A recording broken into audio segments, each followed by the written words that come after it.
The number 108, it's a sacred number in the Buddhism tradition. With that number 108, it's asked, or rather used, with malas and japa beads that come with a string. These beads are used to help with meditation, mantra, and prayer. With each bead and mantra, it's repeated to meet the 108. In baseball mainly, the FCBL playoffs, you need to record 108 outs, or 4 times 27 equaling 108. That's how many outs it'll take for you to be able to earn those W's and hold up that championship. For Bristol and North Shore, that string starts tonight. Live from historic Muzzy Field on the side in Bristol, Connecticut, the Bristol Blues organization brings you Bristol Blues Baseball. Good morning, good afternoon, good evening. Wherever you may be watching us, thank you for spending part of your Tuesday with us. I'm Chris Saunders alongside Matt Pollock. It's playoff time, baby. We're here. We're here. Long season being stuck next to you. But the Bristol Blues are here. They had the day off yesterday. They earned that coveted bye with a win on Sunday over these Navigators. That was a 10-3 ball game. Navs had to play last night. They hosted the Nashua Silver Knights. They ended up on top 8-7, sparked by a 4-run bottom of the 7th. And, you know, the North Shore Navigators played last night. They earned their way here into the semifinals, a best-of-3 series at Bristol tonight. They'll be back at North Shore tomorrow. And if they need to come back to Muzzy Field, that'll be on Thursday. But right now, business as usual here at Muzzy Field. The Blues have their ace going. It's Mark Fiello. For the Navigators, it'll be James Flood. So two guys with good numbers. Mark Fiello, we've said it a while. He was snubbed, not even being nominated for Pitcher of the Year, pitching to a 6-0 record, a sub-2 ERA. The only thing he didn't have was the strikeouts, but we've said it. You could be effective without big K numbers. Fiello, he said he was a little upset about it. He's over it. He's ready to go, and he's ready to prove people wrong and show why he should have been nominated, and he's ready to just come out and get a ring. The Blues 31-23, that's what they ended the regular season as. They overcame what was their 2018 season, which they were 29-23. The Blues overmatched that. The North Shore Navigators ended their regular season 30-25. They are the number 3 seed. The Blues, as I said before, the number 2 seed. And North Shore was down at one point. I think it was 5-0, if I recall. They were down early in the game, but then North Shore chipped away. They scored I think, a couple runs in the last mid part of the game, and then the big hit came from Logan Bravo, who hit a 3-run bomb. But before that home run, an error made by the shortstop or a misplay by the shortstop did not catch a pop-up that was hit to left center. Because of that, that allowed Logan Bravo to hit. And what happened was a 3-run jack to center, and that ended up being the case of the game. Nashua chipped away 1 run in the 8th, but it didn't matter. Bo Dana, who came in, I think it was the 8th inning, was able to finish it out for North Shore. And now they're back here at Muzzy Field, so deja vu for the Blues. Yeah, the Blues get another crack at the Navigators. And, you know, we spoke to some players. They didn't really care who they faced. You know, they felt good. They liked what they've been doing. They didn't really think one matchup favored them more than the other. But the Navigators, a familiar face that we just saw them on Saturday. The Blues, really no big changes. Just one in the lineup we'll get to a little bit later. And I think the best news for the Blues, yes, you have your ace, but they have their ace that the Navigators haven't even seen yet this year. Which I think could bode well for them. Now, considering since we're speaking about the Navigators, a game like last night, you can look at it in one of two ways. One of it is you have a thrilling win, a lot of energy, a lot of emotion. You wonder if there's going to be a little bit of a dull period for the first couple innings, plus you had to travel. Or, and this is a big or, and it could be answered within the first inning, which we'll get to during our pregame as Fiel was warming up in the top of the first. Can this, or rather last night's win, jumpstart them to make a run? Because we've seen, I know you were not around, paying attention to the FCBL a couple years ago. Nashua was of the bottom of the league in terms of ranking, but they just got into the playoffs, and they made a run all the way into the championship. And sometimes it bodes better for a team to play and then carry the momentum the next day rather than having a day off. What's your opinion on that? I think every team's different. I think if you ask the Saints of the NFL, they'll tell you that winning peak games is very bad. But I think the first inning is key for Mark Fiello tonight. If the Navigators can score in the first inning, I think Blues and the Blues fans are in for a long night. If Fiello comes out and shuts them down in the first and kills the momentum that they had going from last night, the Blues are in good shape. Let the Blues hit. The Blues will score runs. Problem is, so will the Navigators. Awards came out today. They have the MVP in Lawler. They have the Coach of the Year in Oldenwalder. So this is a very good Navs team, and I think the key is Fiello shutting them down in the first, killing the momentum that they got last night in their win over the Silver Knights. Congratulations to the award winners, both sides. Buddy Dwayne, Defensive Player of the Year. Also, as you heard Matt say, MVP Lawler, Coach of the Year. And Mike Oldenwalder in his first year with North Shore Navigators. And let's not forget, though, too, Bo Dana also got an award as well. And again, you can blame me, calling me a homer if you want. If Nowak was still pitching and did not have to leave because of his elbow, I think that's his award. And that's just my opinion. You could say I'm wrong. You can tweet at me. You can post messages on YouTube. But I think Will Nowak and Bo Dana would probably be 1 and 2, 1A, 1B in terms of the high reliever rankings in the FCBL. I think Bo Dana throwing 2 innings last night is good for the Blues, though, because you might not see him tonight after 2 innings thrown. He can pitch. He is eligible to pitch, yes. but he may not be at the top of his game, and you might only be able to get an inning out of him. Now, there's only one pitcher that is not going to be available for North Shore. Everyone else is available to be able to throw if need be. But, having the day off that the Blues had, plus not having to use your top relievers on Sunday, they only used Garrett Coe, Marrero, and Peyton. They used Coe to start. Peyton came in for 1 inning, and then Marrero came in for the 9th to be able to close it and help the Blues get the bye and that number 2 seed. They're fresh. They're ready to go. Blues are stepping on the field right now. We'll take a pause right here, and we come back after the national anthem. Lineups and first pitch for the semifinal in the FCBL playoff, Game 1 between the Blues and North Shore next.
The lineup for the North Shore Navigators: batting first, Colin Wetterow; batting second, Andrew Alzak; batting third, Sean Lawler, the MVP of the FCBL; batting fourth in the cleanup spot, Ben Malgeri; in the fifth spot, number 31, Dominic Freeberger; batting sixth, number 24, Cade Kretschmar; batting seventh, number 23, the hero last night against Nashua, hitting the 3-run bomb, Logan Bravo; batting eighth, number 21, Connor Morin; and batting ninth, throughout the order for the number 3 seed, North Shore Navigators, number 5, John Rodriguez. Defense for the Bristol Blues here in Game 1 of the FCBL semifinals. In the outfield, Christian Beal, Austin White, Brandon Miller. That's left to right. In the infield, Dylan Reynolds at 1B, Danny Roth at second, Zeke Diamond playing short, and the Defensive Player of the Year in the FCBL, Buddy Dwayne, over at third. Behind the plate is Sam Loda. And on the bump for your Bristol Blues, the 6-foot right-hander from Hofstra, the undefeated Mark Fiello. Fiello, as you heard Matt say, 6-0, a 1.53 ERA. All games appear to have been starts, 0 complete games, 41 innings pitched, only 7 runs allowed, 26 hits, 29 strikeouts, and 21 walks. 6-foot right-handed pitcher from Hofstra, and he lives, in Plainview, New York. And the right-hander has not seen the North Shore Navigators, and the Navigators have not seen Fiello, so it will be interesting how they go about attacking Fiello, and then the same thing with the pitcher Fiello. How will he go about facing this North Shore Navigator team. He's been here a few times and has seen. We were talking with him a little bit before the game how, they can hit. That's the first thing he said. This team can hit, and we've seen that many times this year.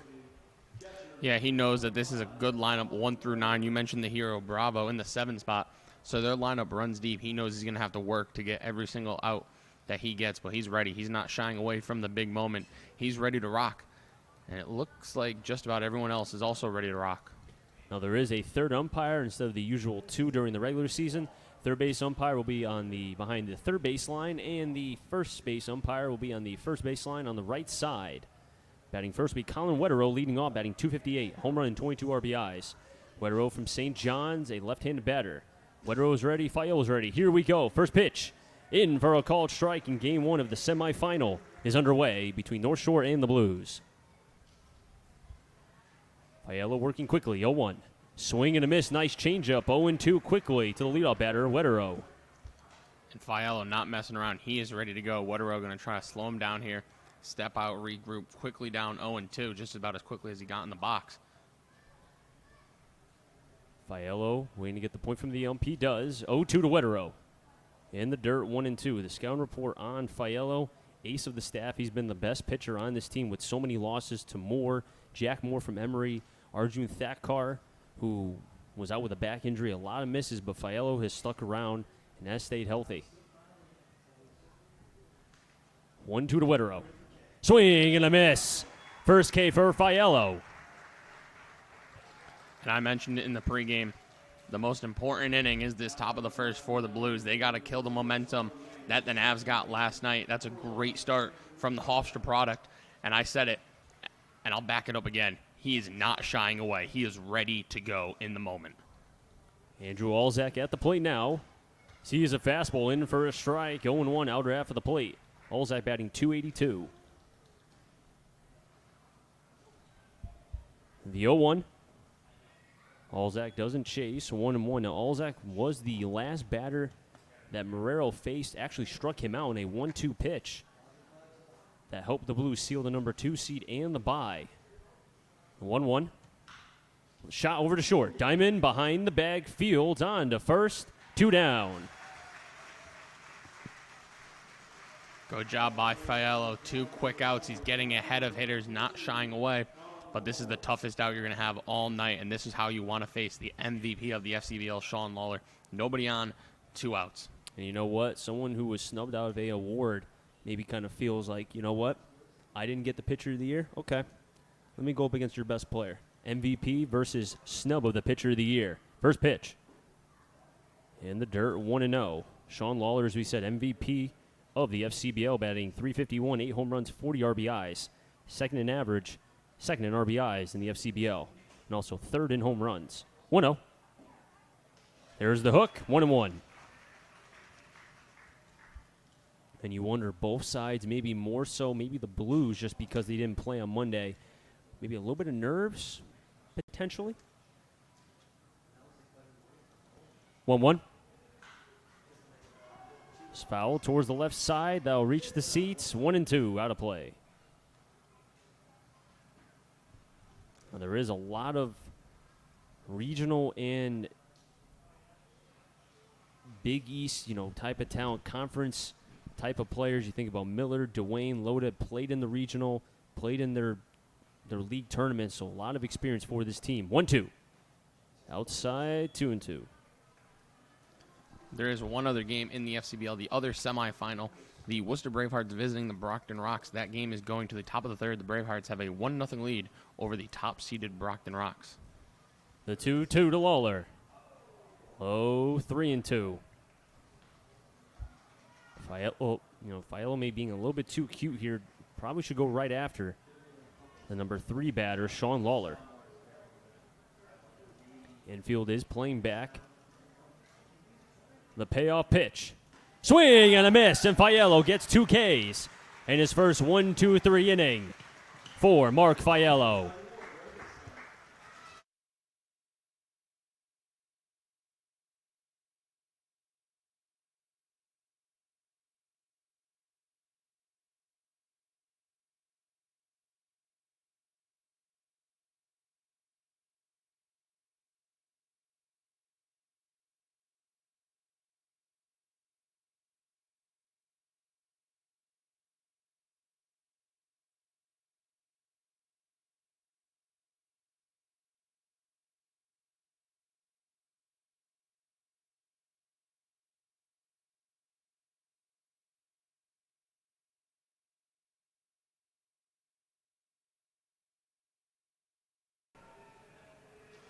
The lineup for the Bristol Blues here in Game 1 of the FCBL semifinals. Leading off, the center fielder, Austin White.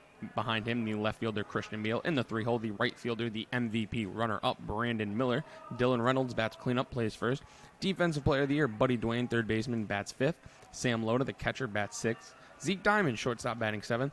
Designated hitter Casey Bass, coming off a great performance Saturday against these Navs. He's in the 8-hole. And rounding out for the lineup, the Bristol Blues, the second baseman, Danny Roth. And the defense for the North Shore Navigators, Lawler, Malgeri, Freeberger, left, center, right. In the infield, Morin at first. At second, Olzak. At short, Rodriguez. At third, Bravo behind the plate, Wetero. And on the bump, James Flood, a 6-foot right-handed pitcher, 190 pounds. Does go to Siena College, town of Red Hook, New York. And Flood, a 5-1 record. All appearances are starts, a 4.46 ERA. 48 and a third innings pitched. Has given up 49 hits, 39 strikeouts, and 21 walks. The scouting report, his last start for Flood did give up 6 earned runs. And for Flood, the question will be against a high-pone offense in the Blues. He was here when North Shore was here a couple days ago, and he saw what this offense can do.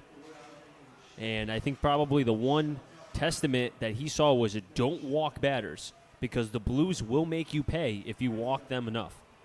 Absolutely, and I think the biggest problem for opposing pitchers, this Blues team all year, and it will continue in this postseason as far as the Blues go, is this leadoff man from the University of Rhode Island, the center fielder, Austin White. 4 walks on Sunday. Best eye I've seen at somebody this age. You have to throw strikes. He's not going to chase. It's so difficult to get him out just because of how good his eye is and how good his bat-to-ball skills are. And it's just a struggle for opposing pitchers to try to get this man out at the top of the lineup. And you mentioned it. To beat the Blues, you have to stay away from walks. And this is the FCBL leader in walks. So bad combo if you're opposing pitcher. Austin White batting .305. First pitch from Flood. Hit inside for a ball, 1-0. Austin White leads the FCBL in walks. Also has 2 home runs and 26 RBIs. 1-0. Outside for a called strike, 1-1.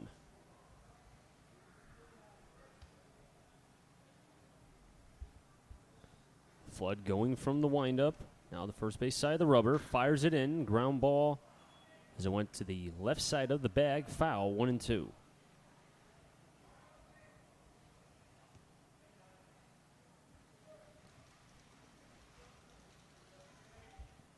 Austin White does go to the College of URI, University of Rhode Island. 1-2. Off his foot. As home plate umpire said, it was off the foot, the right foot of Austin White. I don't think I've ever seen Austin White take 2 swings within the first 4 pitches of an at-bat. And you know what? It probably was the dirt's fault. Had to be. I mean, he's clearing out the lefty's batter's box, adjusting it to how he likes, maybe softening it up a little bit. But a good job by Flood here. You have to throw strikes to Austin White and just hope he misses it because he's not going to chase. Now Bravo is pinching on the third base side, top of the infield grass. Swing and a miss. White down. First K for Flood. And just as the top of the first, the leadoff batter is down via the K. And Christian Beal steps up to the plate. Austin White is saying something to both Beal and Miller, as he typically has throughout the entirety of the season. Yeah, Austin White. He's the ideal leadoff man. I mean, he sees pitches, and he always gives a great scouting report to the hitters behind him. Beal from Bates College batting .291. Takes a fastball outside, 1-0. Beal does have a home run and 20 RBIs. 7 doubles also on the season. The 1-0. Outside, 2-0. And I read an article in the Bristol Press about how Christian Beal has really had to adjust to swing a wood bat compared to a metal bat as he was in college. The 2-0. Grounded foul, 2-1. And he said that he's really had to work on trying to go to the opposite field more because with a metal bat he could cheat and still be able to pull it. But because of, with a wood bat, if you don't hit on the sweet spot, as you know, your hands shake, it hurts. So that's the big difference between a wood and a metal bat. 2-1. Another foul ball up the third baseline, 2-2. I'm a big believer that once you get to the MLB-sized field, the 90 feet, the normal-sized fields, you should be wood bat all throughout high school through college all the way up. Brandon Miller on deck, Dylan Reynolds on double deck. Beal with a 2-2 count, 1 out. And that hit the pad of Christian Beal, and he reaches. And I trying to see, the home plate umpire is checking to see if it hit Beal. And even Wetero is sticking up both of his hands. And the home plate umpire is still talking with Beal. It sounded like that hit the knob of the bat, but no, they're going to say that hit Beal. That hit his wrist. Well, you got 3 umpires, you got 6 eyes, so they should figure this out, but I think that hit Beal very clearly. Now, see, the problem is, and I've said this now for a while, when you have as much protection as the hitters do with the pads and, you know, whatever's in those pads, it sounds like it hits the bat, but really it's the pad. And if you're just basically strictly going off of your hearing, if it hits any sort of the pad in the elbow or the forearm, it could very easily sound like it hit the bat. And now, before Miller bats, both the field umpires are going out to talk with the home plate umpire. I always wanted to know what goes on in these conversations. Like, is the home plate umpire actually asking if it hit the knob of the bat, or is he saying, all right, guys, I just have to do this so the manager stays happy. Don't make me look stupid and just confirm my call? Well, you said they have 4 more eyes, or 2 more eyes than usual. And our replay man, Jack O'Donnell, is saying it hit him. The umpires confirm it, and now a speedy Christian Beal is on base for a very dangerous hitter in Brandon Miller. Now, Beal was hit 18 times during the regular season. Brandon Miller at the plate from St. John's. His teammate Wetero during the college season is behind the plate, catching for North Shore. Beal with 12 stolen bases on the season. The Blues had 114 during the regular season of stolen bases. First pitch to Miller. Laces that one up the middle, but caught by the shortstop Rodriguez. Throws on to first for the double play. A liner off the bat of Miller. Rodriguez was there behind the bag to catch it and threw it on to first as Beal took a big secondary lead. And just like that, the hit by pitch goes without harm. We're scoreless here at Muzzy Field. Top of the second we go. And it'll be 4-5-6. Malgeri, Freeberger, and Crutchmar when we come back.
Four, 5, 6. Malgeri, Freeberger, and Crutchmar. If any of them get on, bravo.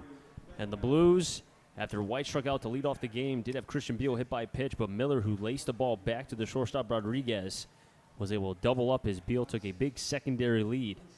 Because of that, the Blues did not score in the bottom of the first. And the top of the second has the 4-batter Malgeri. Takes a strike, the curveball 0-1. Fiello had 2 strikeouts in the top of the first, Wetero and Lawler. And was able to get Alzak to ground out to short. Diamond, pitch inside, 1-1. Fiello 6-0 on the season with a 1.53 ERA. The Blues have won all 7 games he started. The 1-0. Another curveball fouled back, 1-2. And being able to talk with Fiello, he said the biggest adjustment for him wasn't, the fact that pitching in college. More so it was not being able to hit anymore. Which, for a two-way, I could see why that's difficult. 1-2. Up the middle and through for a base hit. And the Navs strike first. Malgeri is on first. And Dominic Freeberger at the plate now, batting .291.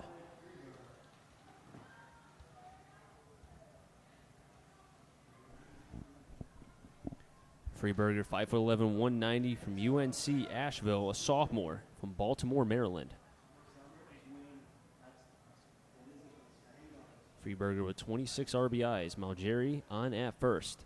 Freeberger sees a pitch outside, 1-0.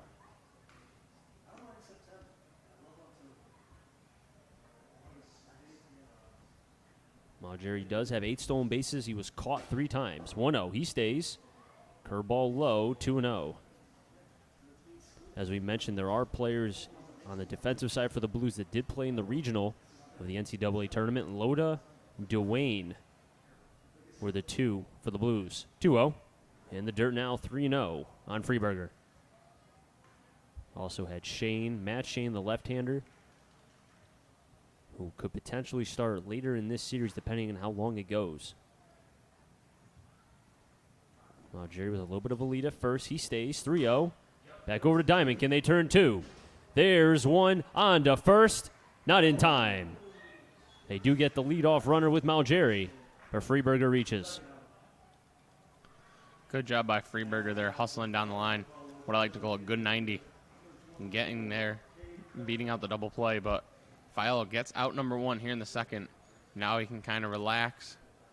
Just roll another one. He could be out of this inning potentially. That ball not hit all that hard, a chopper to Diamond. Good job to get the lead runner. Kretschmar at the plate now, batting .348, 4 home runs and 23 RBIs. Kretschmar from the left-handed batter's box. Takes curveball, 0-1.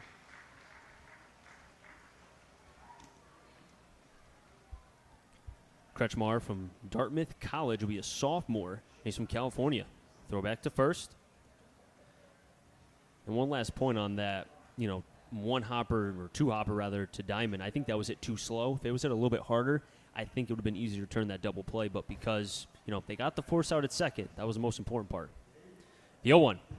Swing and a miss. Little tail on that fastball to the backdoor side of the plate. 0-2.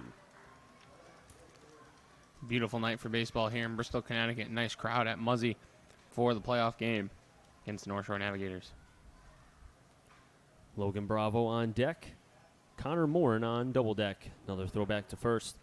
Haven't seen a Blue throwback to first as much this season. We saw Garrett Coe, who will be going to UConn in the fall, rather in a couple weeks. He liked to throw to first a lot, as well as Christian Seelhorst, a former Blue. Actually had a couple pickoffs during the season. 0-2.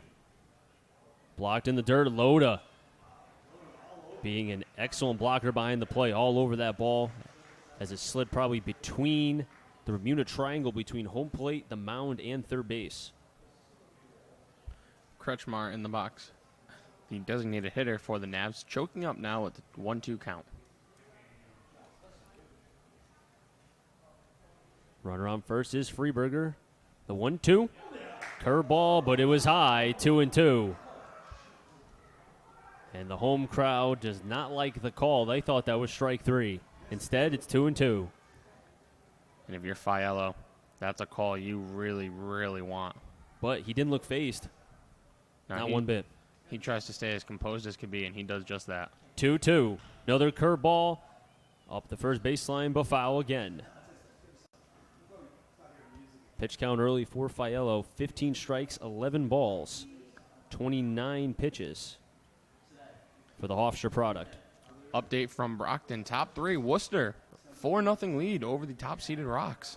Correction, 26 pitches for Fialo. I did not do my math right.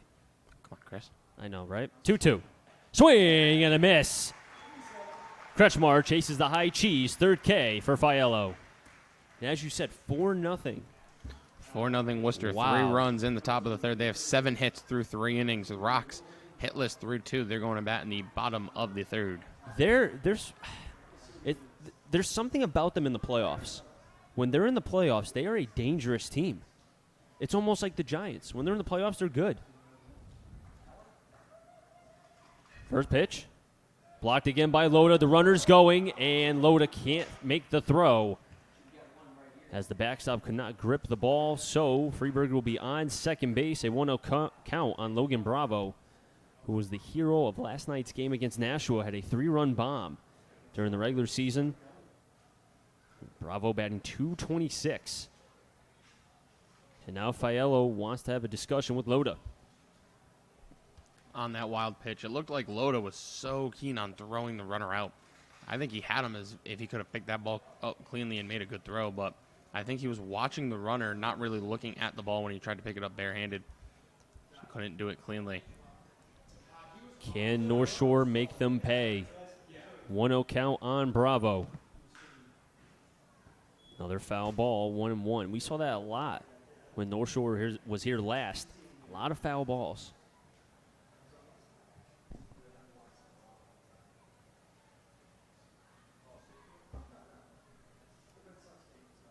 Fiello getting the sign from Loda.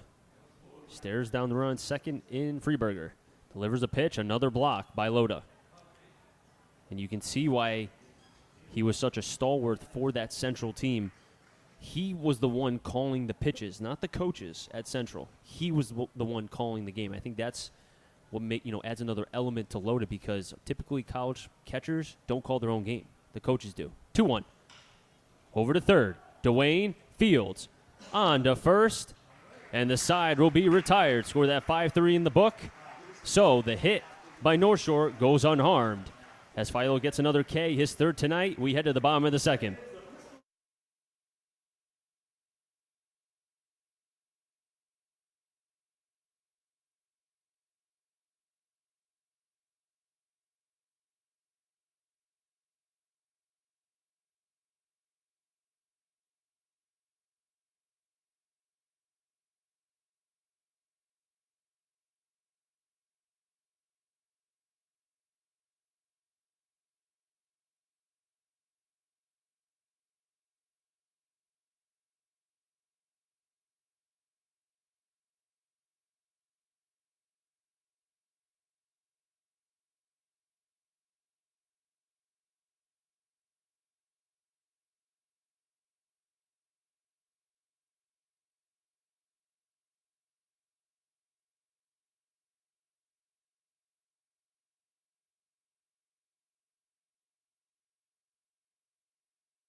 Bottom of the second, 4, 5, and 6. Reynolds, Dwayne, and Loda. If any of them get on Zeke Diamond.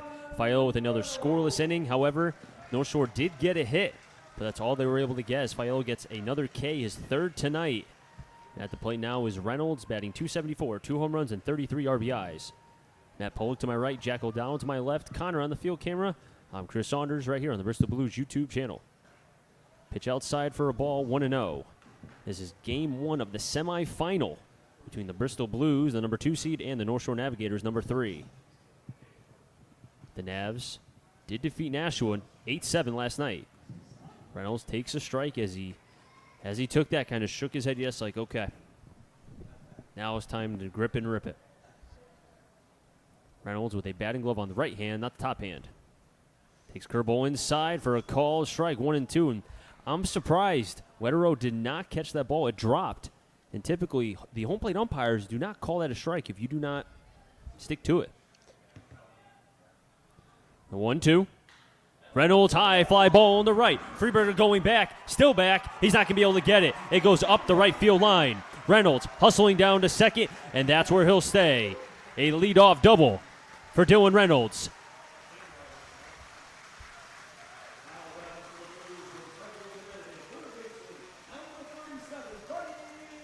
As Dylan Reynolds doing what Dylan Reynolds does. Not getting rattled by having to hit with 2 strikes, staying composed.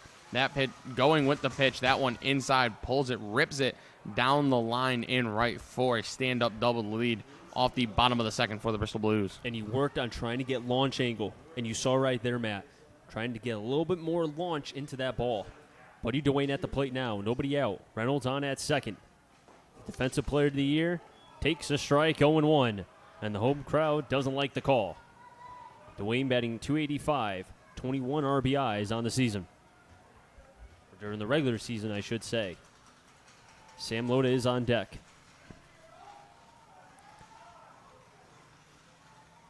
The 0-1 from Flood. Chopper up the middle, Rodriguez. That will advance the runner. They'll get the out at first as Rodriguez loses his hat on the throw. Reynolds will be on at third. First out retired here in the bottom of the second.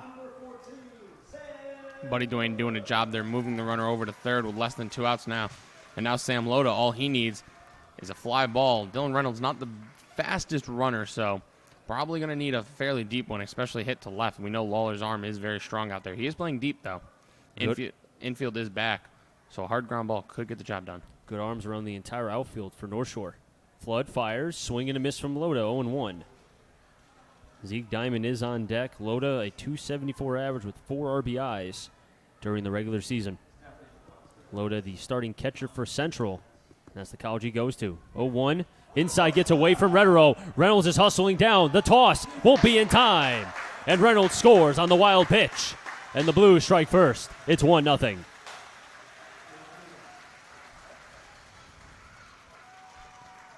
Dylan Reynolds, great read, good hustle down the third base line.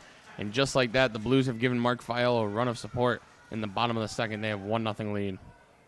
North Shore ended the regular season third in the FCBL in wild pitches. You saw right there that coming back to bite them. 1-1. Outside, 2-1. And there were a couple wild pitches in last night's game as well. And that's kind of what you get in the postseason. Guys trying to hold on to the ball maybe a little bit too tight. 2-1. Popped up, but foul, 2-2. And that comes with the postseason. There's going to be nerves. There's going to be a situation. First time for Flood, there was a runner on third base in scoring position. Being on second base and third base is completely different, as you know, Matt. Just the second time I had to go from the stretch. He only had to throw one pitch from the stretch in the first. 2-2. Fouled again, this time off the foot of Loda. Actually, no, it's going to be his knee. And now he's limping. And that is not good. No. For the Blues. That's their backstop. Now, the Blues do have Jordan Lasky as well as Will Reiner as backup, just in case. But Loda is starting this game behind the plate for the Blues in Game 1. And Loda did not catch as many games, I think, during the regular season. It was mainly Lasky and Reiner who caught the bulk of the games during the regular season. 2-2 to Loda. Breaking ball outside. Full count, 3-2. Zeke Diamond waits on deck for the Blues. The payoff pitch from Flood. And another foul ball from Loda. And I think right there, on that swing, Matt, he did not look like he was favoring anything. Didn't really grimace by any means. No, he looked very ready for that. He was ready to adjust no matter what. That's what catchers do at the plate. We'll do it again. 3-2 pitch to Loda. Over through the five hole. Rodriguez fields, throws across, and the first baseman Morin can't make the play. Loda gets back to first as the ball did not get too far away with Redero behind Morin at first. So Loda will reach. And it looked like Loda kind of got tripped up with Morin there. Morin tried to scoop that on his glove side, his left side, which is up the first base line. So it looked like Loda ran into the glove of Morin, and that slowed him down, and then he slipped coming around the bag. So good decision by Loda to stay at one. That'll bring up Zeke Diamond with 1 on and 1 out. We'll see how they score that. Diamond with a .338 average during the regular season. 2 home runs, 26 RBIs. Loda is on at first. He stays. Diamond down the left field line, but foul. If he could keep that ball fair, we're talking about second and third, maybe even second and Loda's touching home plate. I think with a Lawler out there, you're thinking second and third with 1 out. It all depends how far that ball goes. If that goes into the Blues bullpen, Lawler, I don't think he has Yoenis Cespedes arm strength. Just a guess. Flood holds. 0-1. Breaking ball blocked by Wedero. 1-1. And they do give an error on North Shore. An E6 in the book. So a wild pitch in E6 so far in this half inning for North Shore. Flood takes a breath, comes to set the belt. He pauses, 1-1. Another ground ball over to third. Bravo throws it to second for one, on to first. Double play. Second straight inning that North Shore has turned the double play. And they did that quite a bit last night against Nashua. But the Blues do strike first off the wild pitch. Scoring on the play was Reynolds. It's 1-0 Blues.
Top of the third, 8-9, then top. Morin, Rodriguez, and Woodruff. And them get on Alzak. Blue strike first, 1-0 off a double from Dylan Reynolds. And then on a wild pitch as he advanced to third on a ground ball from Buddy Dwayne that allowed him to advance. The Blues strike with a 1-0 score. Fayelo's first pitch here in the third. Fires in a strike, 0-1. Fayelo right now only 9 balls thrown compared to 20 strikes. Working quickly, 1-1. Morin on the season batted 200 with 1 walk. Fiala now with a run of support can maybe settle down a little bit. 1-1. Change up low, 2-1. Now the only concerning factor for Fialo was the walks during the season 21, but other than that, been a workhorse. 3-1. And as we always say, the shutdown inning. Keep this team from scoring. That's the most important part. Any team, after your team gives you a lead. The 3-1. 3-2. As Rodriguez on deck started walking towards the plate, he was ready for that to be ball 4. Morin now with a 3-2 count pitch coming. The payoff. Fialo goes after, but it's foul. And I don't know where it hit Morin, but he did not react like he got hit at all. Now he's lucky the umpire saw it. Sometimes you got to sell those. I know Jeter was famous for selling those when he didn't even get hit.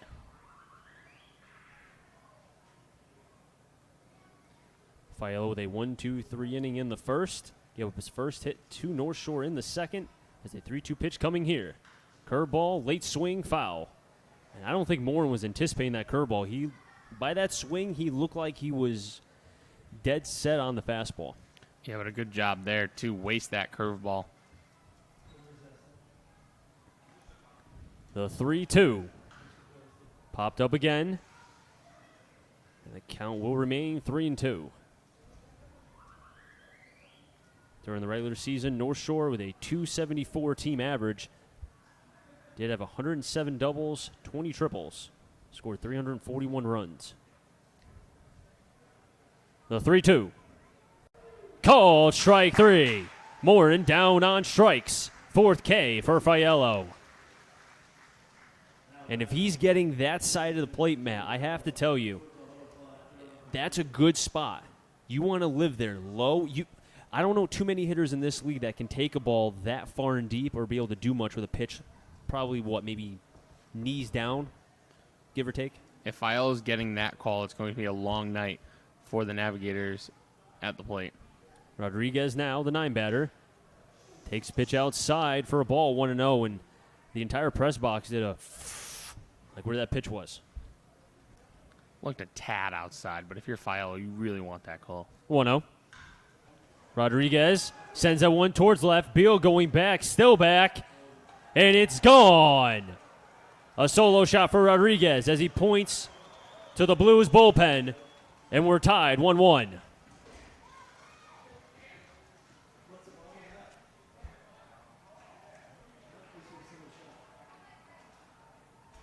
And the first time we've seen Rodriguez in a North Shore uniform, and he hit that ball towards left. Second pitch he saw from Fialo, and just like that, we're tied up at 1.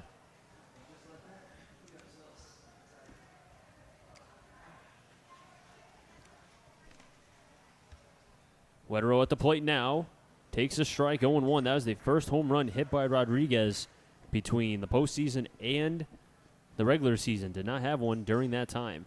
0-1 to Weterow. Outside, 1-1. Weterow is 0 for 1. Did strike out swinging in the first to lead off the game. If you're Fialo now, you really have to settle down and get this top of the lineup out without giving up any more runs here in the third inning. 1-1, swing and a miss, 1-2. I will say as well, they weren't going to keep North Shore at 0 runs. This offense is too good. There's too much power, too much pop. And just like that, we're tied 1-1 here. 1-2. In the dirt now, 2-2.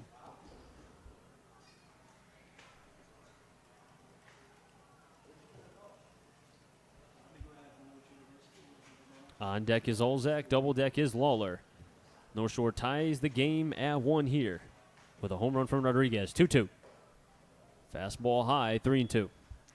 Fialo slowly starting to creep up in the amount of 3-2 counts he's getting himself into. He's going to have to limit that if he wants to go length in this game. Payoff pitch coming to Weterow. Fouls the ball off, and we'll do it again. A lot of foul balls in this half inning for North Shore. We said Fialo has not seen this Navs team. Navs haven't seen him either. So it's going to be a little bit of a chess match. There's now some talking between Fialo and the umpire. Chris, you got a 3-2 count? I do have a 3-2 count. Here it comes. Curveball, broken bat towards the second baseman, Roth. He fields, and the second out is recorded. 4-3 in the book if you're scoring back at home. And a broken bat for Weterow, and more so, he was choking up on that bat, and it sounded like it shattered. Yeah, we've seen a lot of Navs hitters, once they get to 2 strikes, choke up on the bat. Obviously, we talk about Brandon Miller, famous for doing that here at Muzzy Field. Olzak at the plate now. Takes the curveball high, 1-0. Fialo not wasting any time. Once Olzak was in that box, he was ready to go. And even after the home run, he's still working fast. Is Fialo, 1-0. Back to Fialo. Whoa, he's a cat. Hat over to the left side, makes the play. 1-3, nice job from Fialo. Even though we gave up the home run, kept North Shore at just that. We're tied up at 1.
8-9 then top. Bass, Roth, and White. They them get on Beal. North Shore ties the game in the top of the third off a home run from John Rodriguez. His first of the entire regular and postseason. And the Blues will try to answer back here with Casey Bass, the lumberjack, at the plate, batting .298. Not bad for the 8-batter, batting .298. Bass sees, swings, and fouls it back. And Bass has been so much better in the second half of this FCBL season. He was sub 200 for the longest time, and then really the adjustment he made using line to line of the field. He'll go the other way, go up the middle. He isn't a dead ball hitter anymore. The 0-1 takes the strike, 0-2. Doesn't seem like he's a fan of that call. Danny Roth will be on deck. Bass behind the count, 0-2 from Flood. Another foul ball again, so we'll be 0-2. Bass had 3 hits on Sunday against this Navs team. And they were each to the left center and right center gaps. So really Bass kind of peppering the outfield. The 0-2. Fastball high, 1-2. And Casey Bass getting hot at the right time in the 8-hole is just huge for this Blues team. Really lengthens their lineup here in the playoffs. 1-2 from Flood to Bass. And another foul ball, and Bass kind of screaming at himself there. I don't know if he didn't want to swing at that pitch, or maybe he was trying to go the other way, but regardless, it's a foul ball. Look like he kind of just flailed his arms at that one and just wasted it, as now he'll call time. And just like Austin White did, throw some dirt out of the lefty's batter's box. There's too much dirt. Too much dirt. Flood getting the sign from Wetero. And he agrees finally with Wetero. 1-2. Bass towards left, but foul again. And just as North Shore kept raising the pitch count for Fiello, the Blues are trying to do the same thing with Flood now. 24 strikes, 10 balls, 34 total pitches for the right-hander from Siena College. We'll do it again. 1-2. And let the battle continue. Bass and Flood.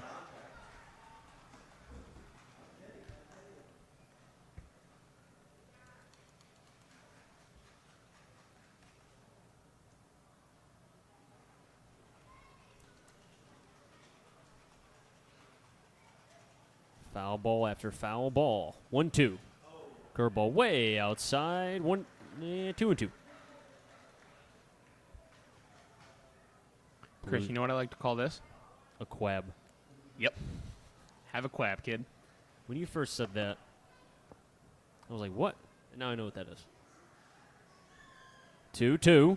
Swing and a miss. Bass down via the swing. Second K for Flood.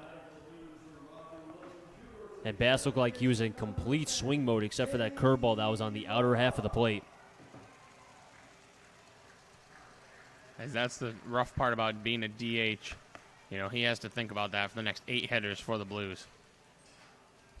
But something now, if Flood's still in this game, that Bass will try to use in his second at-bat. Danny Roth at the plate now from Roger Williams, batting .243.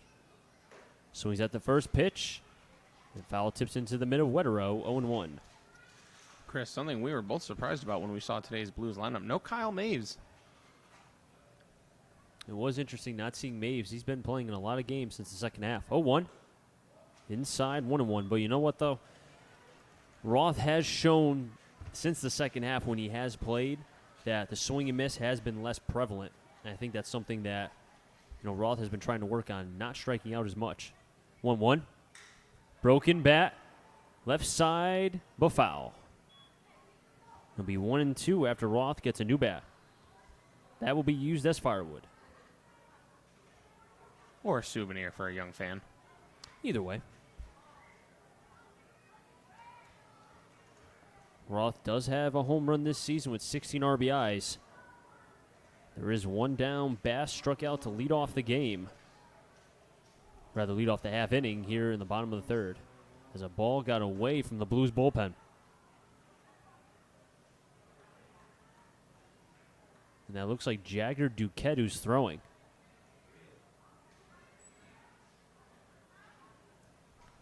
1-2. Over to third. Bravo Fields. Strong throw. 2 down. 5-3 in the book. 2 down for the Blues. Austin White at the plate now. And White struck out to lead off the game in the bottom of the first.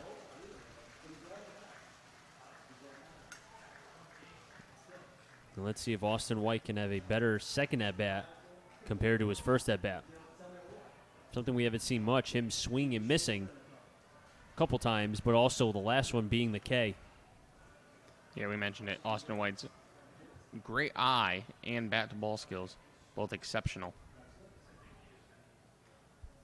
Flood with 2 down, has Austin White, fires. Pitch low, 1-0. Infamous fake bunt on the first pitch he sees.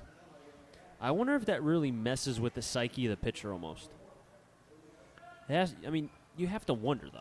I'd almost wonder if it'd mess with him more if he laid down more actual bunts.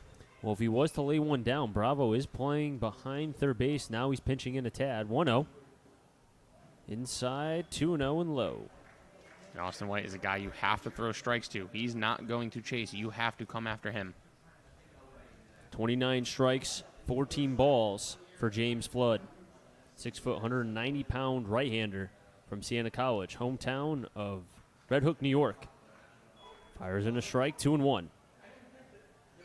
Flood on the season, 5-1 with a 4.46 ERA.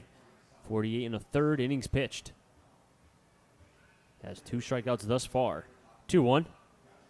3-1.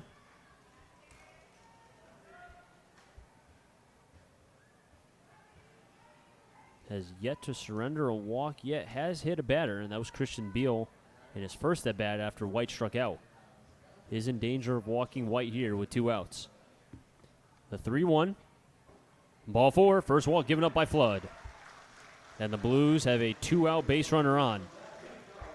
And we mentioned it a lot on Sunday when he walked 4 times. Austin White very well can turn that walk into a double or even a triple with his speed on the base paths. And with 2 outs here, I wouldn't be surprised if they try to take a chance. The Blues, 114 stolen bases this season, 38 caught stealing during the regular season overall. So the Blues, one of the top stealing teams in the FCBL. Christian Beal with his second at-bat. Was hit by a pitch in the first. Checks his swing. Home plate umpire will say he went, as Wetero is saying the same thing.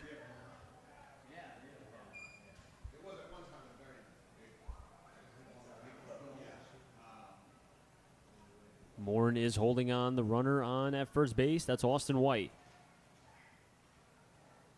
Flood holds, pausing with White on, 0-1. Another curveball in the dirt. Wetero blocks it, 1-1. Brandon Miller is on deck for the Blues. And it looks like the crowd is starting to pick up a little bit. More people kind of trickling in as this game is going on. Bottom of the third.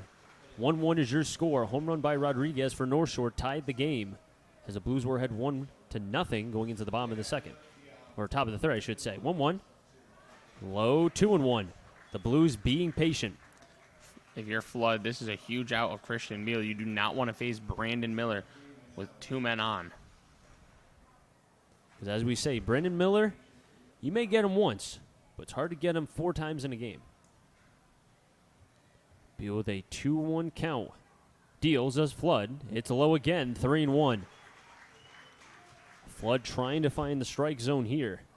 Fell behind White, 3-1 before walking him. Same thing here with Beal, a 3-1 count, 2 outs. Wonder if they'll send White here 3-1 or if they'll wait to see if it runs full 3-2. We're about to find out here. Flood to the set. White's going. Pitches in for a strike. They won't even attempt to throw it. Austin White will steal second base. That'll be without a throw.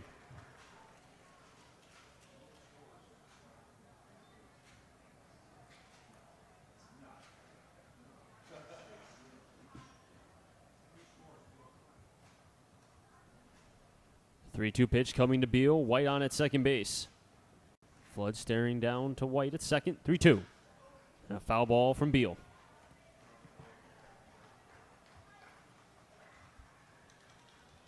.31 strikes, 19 balls for James Flood. As Beal was asking where that pitch was. Blues looking to get that second run. Gave up the lead on a home run from Rodriguez of North Shore, the 9 batter, in the top of the third. 3-2. Beal towards center. Malgeri coming in, and he'll make the catch. And the Blues strain a runner on at second base. And we're still tied up at 1. We head to the fourth. North Shore will have in the order 3, 4, 5. Lawler, Malgeri, and Freeberger. When we come right back.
Three, 4, 5. Lawler, Malgeri, and Freeberger. If any of them get on, Kretschmar. Mark Fiello in for his 4th inning of work. Thus far for the right-hander from Hofstra. He's gone 3+ innings, 2 hits, 1 run. That was an earned run, a home run, no walks, 4 Ks. Has faced 11 batters through 3 innings of work. And I'll have the MVP, Sean Lawler, who he struck out a 3-2 curveball to end the first. And I must say, Coach of the Year Oldenwalder has a very nice 3/4 sleeve hoodie on. Oldenwalder, as you said, Manager of the Year. First pitch to Lawler. Takes the pitch low, 1-0. 1-2-1 for North Shore, 1-1-0 for the Blues. Lawler from the left-handed batter's box takes the curveball, 1-1. Now, if you're noticing, there is a extra umpire behind third base and also behind first. A third umpire is added during the postseason here in the FCBO. 1-1. Pitch that slipped out of the hand of Fiello, 2-1. I wonder if we get 4 umpires for the championship series.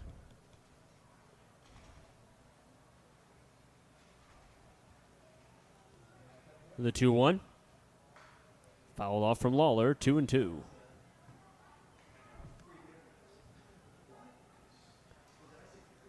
.33 strikes, 22 balls for Fiello.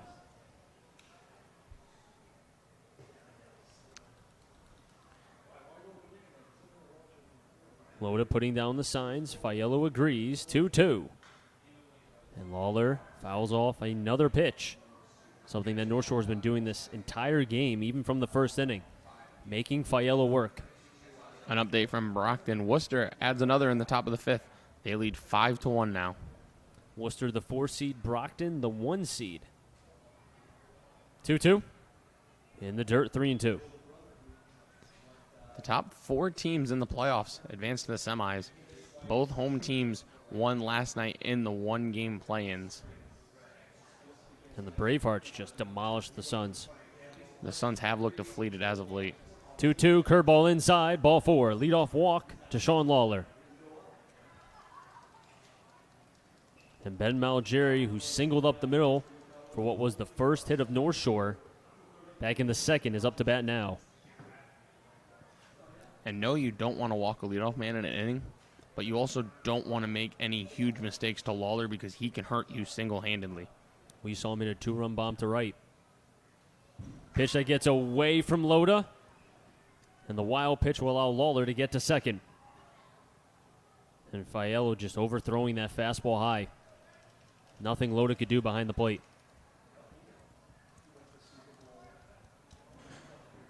As that really hurts, is now it's like you gave up a leadoff double. 1-0. 2-0. Fiello missing high, not really getting that finish directly towards home plate. You could tell kind of falling off towards first base.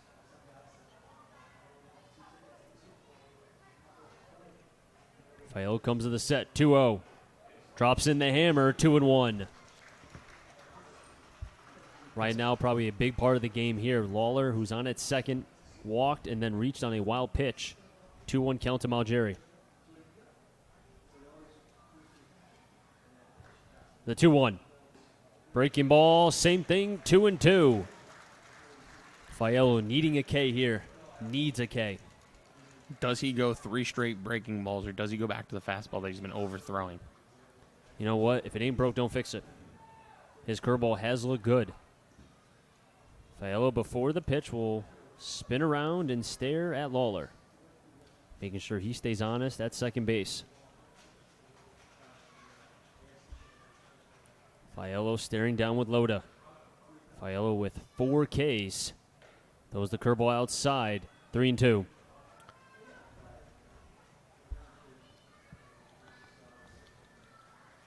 Freeberger on deck.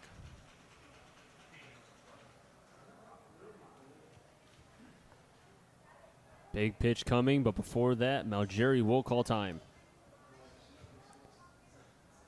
I think that's a good job on Malgeri, trying to throw Fiello off his rhythm a little bit. Fiello trying to avoid walking Malgeri here. 3-2. And a foul ball. Malgeri just got a piece of the curveball. It did not look like he was ready for the hook from Fiello. The Blues last year in the postseason went 1-2. They beat the Suns 4-0 and then lost to the Hearts 8-6 and 11-5. Blues looking to try to change their fortunes here in the 2019 season in the FCBO playoffs. 3-2. Popped up. Right field. Miller. This might stay in play. He'll make the catch in the bullpen, but Lawler's tagging from second base. The throw will be cut off by Diamond. Catch will be made by Brandon Miller in the bullpen of North Shore, but heads up play by Lawler to tag from second base. He'll be on at third. So realistically, that was almost, I mean, you could ask, should he have caught that? Should he have let it go? But if you don't catch that and then Malgeri gets a hit, things could escalate from there. Hindsight's always 20/20, and I think if you ask pitchers at the end of the day, they're thankful for any outs you can get them. Freeberger at the plate, blocked by Loda, but doesn't get far enough away for Lawler to attempt, as Fiello wants a new ball. Freeberger reached on a fielder's choice back in the second. And Miller really doing a fine job defensively. We've seen him do that many times this season. Yeah, he's really learned right field here at Muzzy Field very well. The 1-0. Fastball way out to the glove side, 2-0. This half inning looks like Fiello is finishing more towards first base. The body is going one way, the arm is going another. Fiello trying to empty the tank here. 2-0. Curveball, 2-1.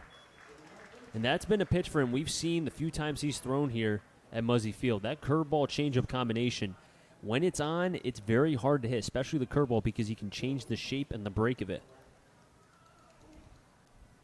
Lawler on at third. The 2-1. Right center. Miller going back, still back. Will make the catch. Miller will throw it in to Diamond, and North Shore will get their second run. And their first lead tonight, sac fly for Freeberger.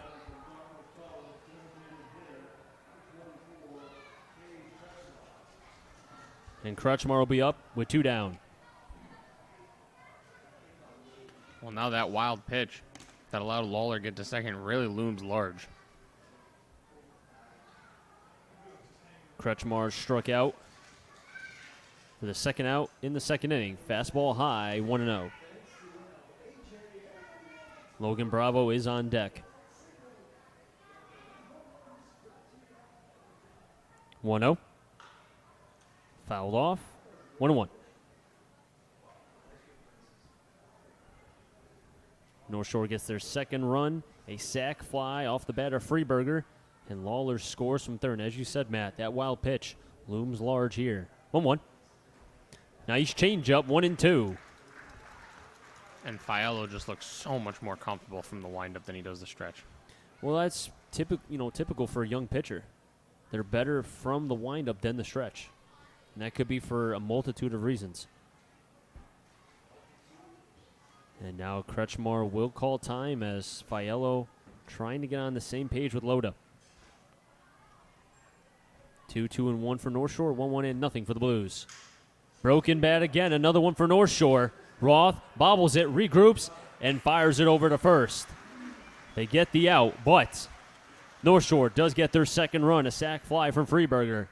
And North Shore leads 2-1. The Blues will have in the bottom of the fourth. 3-4-5, Miller, Reynolds, and Dwayne when we come back.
Bottom of the fourth, Miller, Reynolds, and Dwayne. If any of them get on, Loda. North Shore did get their second run off a sac fly from Freeberger. Scoring was Lawler from third. And the Blues now are behind for the first time in this game. Miller did hit into a double play, and it was a hard shot to Rodriguez at short. Miller taking his time to get in the box. Flood looks like he's ready to go, covering almost his whole face with his glove. Andy Pettit-esque. First pitch to Miller. Fastball high and away, 1-0. And now the shutdown inning for Flood is key. If you're a North Shore fan, your team gets you that second run. Need that shutdown inning and get the big 0. 1-0. Miller fouls it back, 1-1.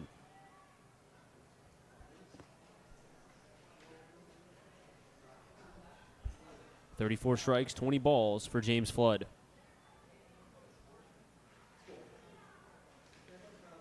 Flood has 2 Ks and a walk thus far. Well, the Blues have ground into 2 double plays. 54 did the Blues during the regular season. 1-1. Another foul ball again, 1-2 on the St. John's product.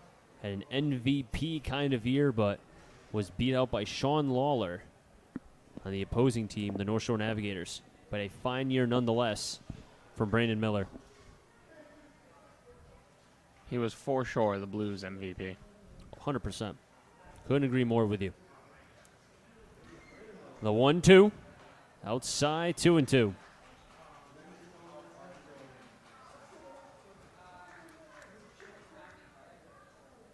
Crowd continuing to fill out here at Muzzy Field. Bottom of the fourth. 2-1 North Shore over the Blues. The 2-2. Miller towards center. But Malgeri has to go back. A couple more steps still, and will make the catch. About 5 feet from the warning track. 1 down. Miller sent that a mile, but not far enough. It's deep out there in center field here at Muzzy, especially as you creep towards left center. Reynolds hit a double and then came around to score on a wild pitch. For the Blues' only run here is at the plate next. Reynolds with the classic batting glove on the bottom hand, no batting glove on the top hand. Takes a strike, 0-1. When we talk about Reynolds, he can use line to line. He goes with pitches. Lawler playing deep and cheating towards left center, so a big left field line for Reynolds if he wants to go the other way. The 0-1. Reynolds fouls it back 0-2. Last year, when the Blues were in the playoffs, he had 5 RBIs and a couple hits in the 3 games against the Suns and then 2 against the Bravehearts. So Reynolds familiar with the FCBL playoffs. The rest of his teammates, not so much. This is their first taste. 0-2. Reynolds again knew he got off the end of the bat. Another pop-up to Malgeri, and there's 2 down. Buddy Dwayne will be up with 2 outs. Flood's pitch count now 61. Not too shabby for 3 2/3 innings, considering giving up a run in the second. And he's had runners on every inning except here in the 4th. Dwayne grounded out to Rodriguez in his first at bat. So he's at the first pitch, fights it off. A weakly hit fly ball to right. Freeberger there to make the catch. And a 1-2-3 inning for Flood. He gets that shutdown inning.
Seven, 8, 9. Bravo, Morin, and Rodriguez. If any of them get on, Wetero.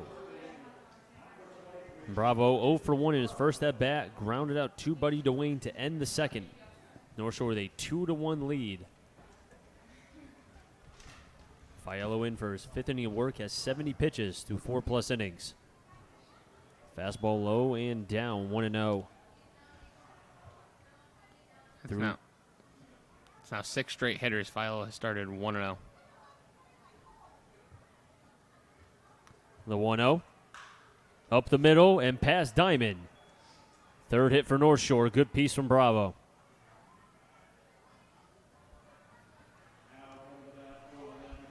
And Connor Morin, who struck out in a 3-2 pitch, will be at the play 0 for 1. As it looks to be 3, make it 4 pitchers coming down from the Blues bullpen. Are going to be going into the dugout of Bristol. Dwayne on the lip of the grass. Morin on. Plate swings at the first pitch. Drops into left center. White will get it in quickly. Back-to-back hits for North Shore. Their 4th hit. And John Rodriguez, who had the home run to left to give North Shore the tie 1-1 game in the top of the 3rd. And North Shore tagged another in the 4th. Colin Wetero is on deck. Outfield playing deep. Single should get a run home. First pitch. Trying to attempt the bunt is Rodriguez. It's a 1-0 count. He pulled it back. I'm all here for small ball. This dude hit a moonshot his first at bat, and you're telling him to bunt? Mike Oldenwalder, he was an MVP, in the FCBO for a reason. He knows baseball. 1-0. Curveball in 1-1. And he was coached by the great Greg Hunt, who coaches up at Wamogo, used to coach baseball, or I think still does if I recall, coaches basketball. A baseball savant. Knows a whole. He knows more about baseball, or has forgotten more about baseball than I could ever know. He was actually the coach, or manager rather, for the Twisters at the time when Strasburg was pitching for them. Steven Strasburg, now the very rich pitcher for the Washington Nationals, former 1st overall pick. 1-1. Hammer again, 1-2. Big out for Fiala here if he can get this strikeout.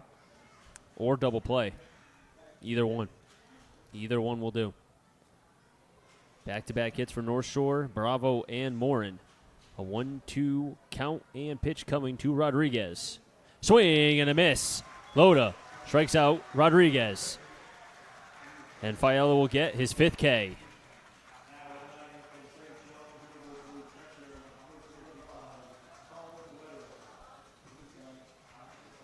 Fiala now with 5 Ks, 1 in each inning but the 4th. And that is a big strikeout. Wetero now, who's 0 for 3, struck out in the top of the 1st and then grounded out to 2nd in the 3rd. So he's at the first pitch again, but fouls it off, 0-1. That was pitch number 81 for the Hofstra product, as it looks like some action in the Blues bullpen, so he could be nearing the end of his line. If he can keep the score at 2, I think that's something the Blues will take.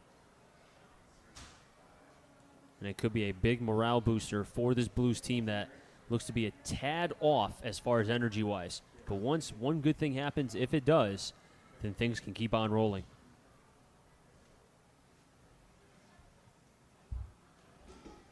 Before that pitch, Fiala's going to stare down again the runner at 2nd and Bravo. One of the guys throwing in the Blues bullpen is Boisvert. He's throwing with someone who I cannot tell because they are... Looks to be 22 maybe? That's Boisvert. Curveball, high, 1-1. Boisvert, and we'll call him Casper for now. There was another Casper, I think it was the Suns, and then really it was just Valenti. We didn't find out about his number change till later. 1-1. Fastball high, 2-1.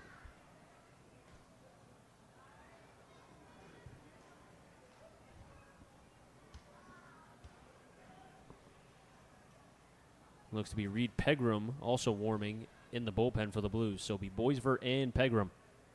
2 starting pitchers for the Blues. 2-1. Another foul ball, 2-2. And it looked like on the swing it got a piece of the bat. So now Wetero is going to have to get another bat.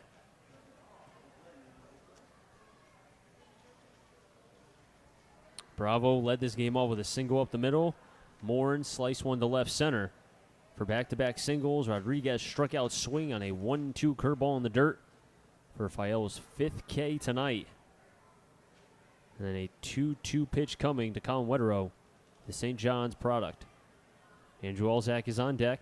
Sean Lawler on double deck, the MVP of the FCBL. As Fiala really has slowed down his pace here in the 5th. As the pitch count rises, 50 strikes, 34 balls. Chris Saunders, Matt Polick, Jack O'Donnell, and Connor bring you Game 1 of the semifinal FCBL playoff game between the Blues and North Shore. Curveball, mash, back to Reynolds. Throws it to 2nd for 1. That's a missile. They won't attempt first. So they force out at 2nd base. Does get out Morin, but advancing to 3rd is Bravo. Wetero will reach on at 1st because of the fielder's choice. Great job by Diamond to recognize that Fiala was not going to be able to make an easy catch. He was late getting there. I think he thought that ball was going to get through into right, so he didn't head over to the bag right away. So good job by Diamond just to eat it. It would have been very tough to double up Wetero with his speed anyways. And now Fiala can kind of relax, just needs 1 out. Alzak grounded back out to Fiala as he throws in a strike. Does Fiala 0-1. And also, too, Matt, it still keeps the... If it's grounded up the middle, if it's hit towards short 2nd, you can just go to the easiest bag at 2nd base. The 0-1. Nice block from Loda again. He's been a backstop behind the plate, really kind of keeping the balls in front, not allowing these runners to advance. The only pitch that got away from him was the one that was 8 feet above his head. Other than that, he's been great behind the plate.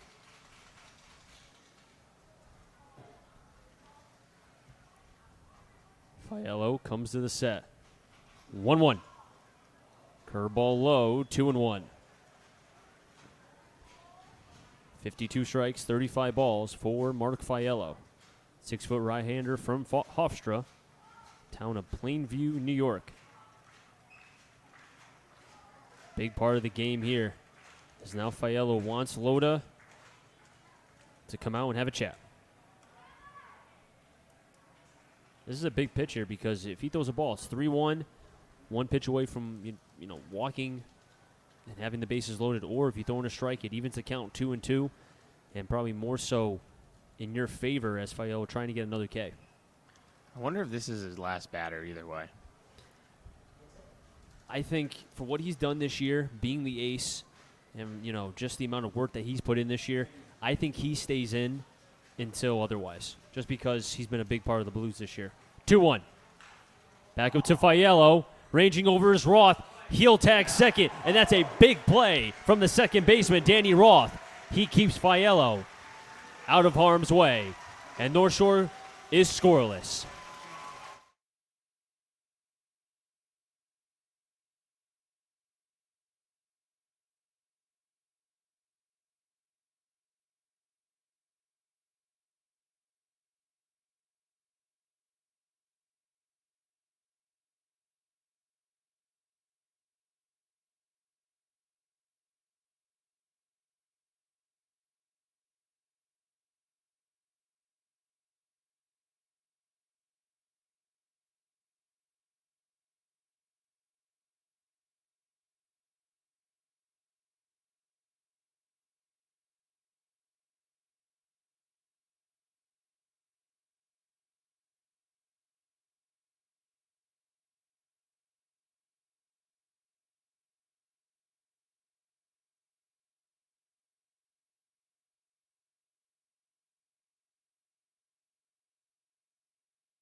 Six, 7, and 8. Loda, Diamond, and Bass. Anything going on Roth.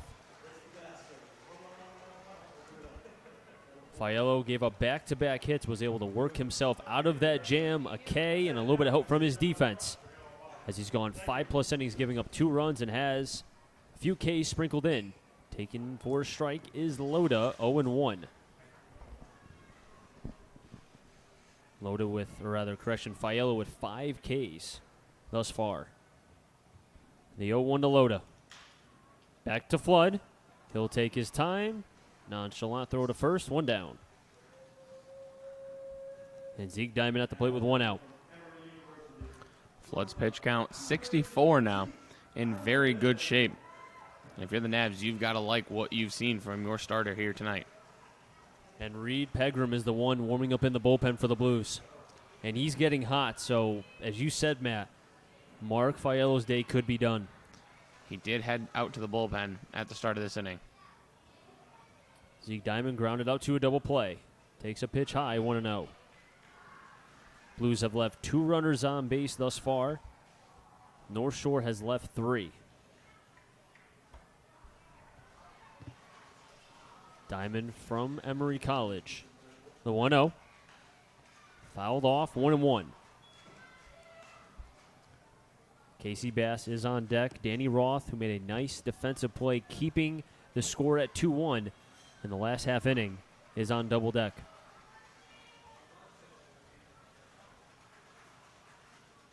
The 1-1. Diamond laces that one in through the 3-4 hole and into right field. A 1-out single for Zeke Diamond. And I really think that's a big hit. Casey Bass has been hitting better as of late. He had a quab in his first at-bat. He fouled off some tough pitches, really fought. I really think Bass is due for a big hit. Yes, he's been getting his singles using the field, but I think he's due for that one big hit. Now's a great time for it. You got good speed on first. If you could split some outfielders here, could be some runs for the Blues. Casey Bass struck out swinging in his first at bat. Curveball high, 1-0. And that's the thing with Casey Bass. Can he be patient and wait for his pitch? And go where the pitch is. If it's outside, go with it. If it's down the middle, don't try to pull it. Just go up the middle. Stay with the approach that he had where he had the 3-hit game a couple days ago. 1-0. Takes a strike, though, back to first. 1-1 is the count. Wetero trying to keep Diamond honest at first base as the clappers are going.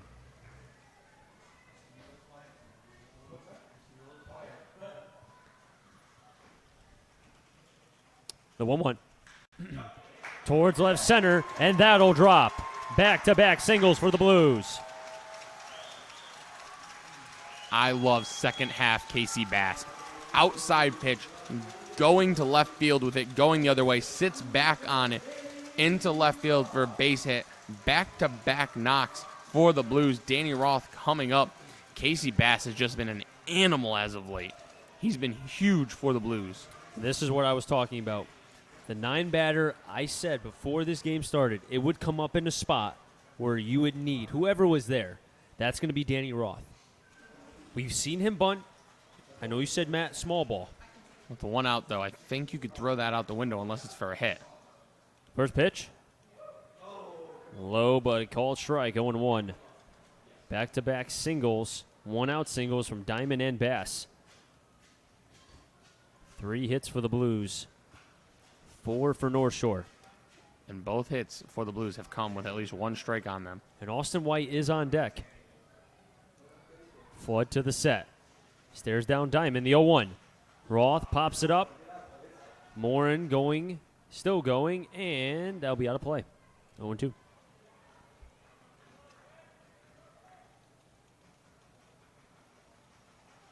And Danny Roth now down in the count, 0-2. Flood has him exactly where he wants him. Morin playing behind the runner, Bass at first. Rodriguez sticking close to Diamond at second base. Alzak pinching in and now going back. The 0-2. Fastball way outside. Flood kind of hooked that one to the glove side. 1-2. That's been a problem with Roth, has been the K. He's got to be tough with 2 here. Needs to at least put the ball in play and make the Navs make the play. Outfield playing shallow here with a 1-2 pitch coming. Roth pops it up and fouls it behind the press box. It'll be 1-2 still.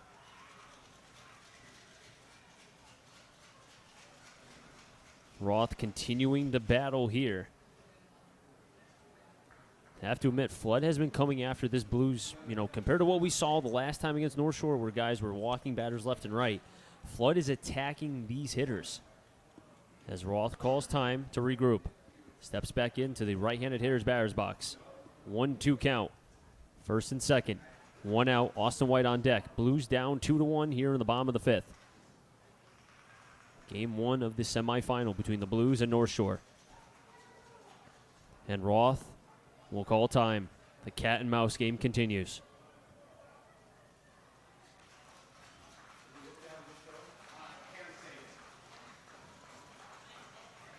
Pegram still warming up for the Blues.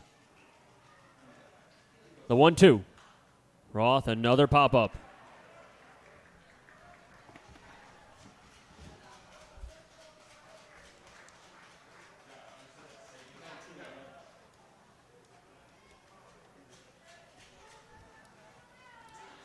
Cam Sagan is in the bullpen for the Navs.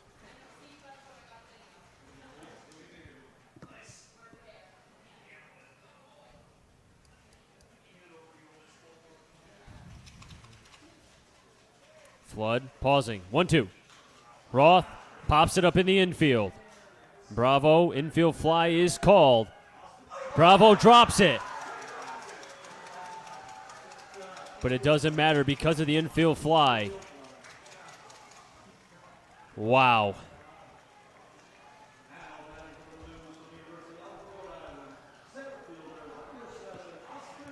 A good at-bat, just a bad result. And it'll be up to the URI product, Austin White, as Oldenwalder's coming out. I wonder if they'll go lefty-lefty with Sagan, and that's exactly what they're doing. We'll take a break here from Muzzy. When we come back, it'll be White versus Sagan.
Pitching change for North Shore's Flood's day is done. 4 2/3, 3 hits, 2 Ks, 1 walk. Is responsible for Diamond and Bass at first and second. The left-hander, Cam Sagan, is in to face Austin White. Manager of the year, Oldenwalder, not going to take any chances. He's going left on left. Cam Sagan and Austin White, last time they faced off here at Muzzy Field back in early July, White did go 0 for 3, all 3 times grounding out against Sagan. Sagan on the year 2-0 with a 2.78 ERA, 9 appearances, 3 starts, 32 1/3 innings, 41 Ks. He was the most outstanding pitcher in the All-Star game for the FCBL. So Austin White looking for payback against Cam Sagan. Sagan going to UMass Lowell in just a few weeks. Going from the third base side is Sagan. Throws a strike, bottom half of the plate, 0-1. And Sagan with those strikes, only 11 walks in 33 innings pitched, or 32 1/3 innings pitched, I should say. Sagan stares down Diamond at second. The 0-1. Curveball in the dirt. Wetero blocking that well. 1-1. Christian Beal is on deck here.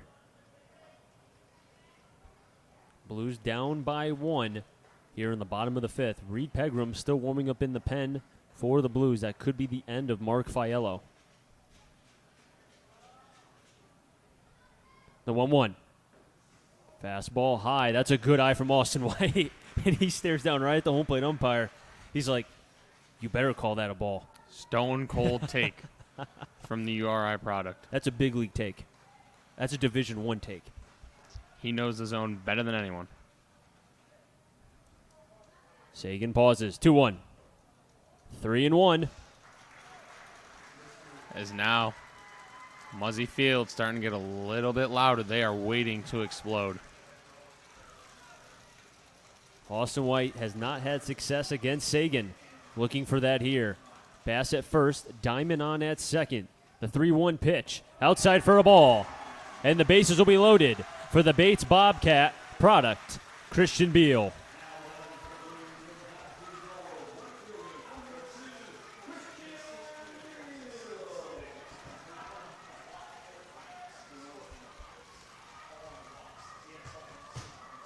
Christian Beal was hit by a pitch in the first and flew out to center field in the third.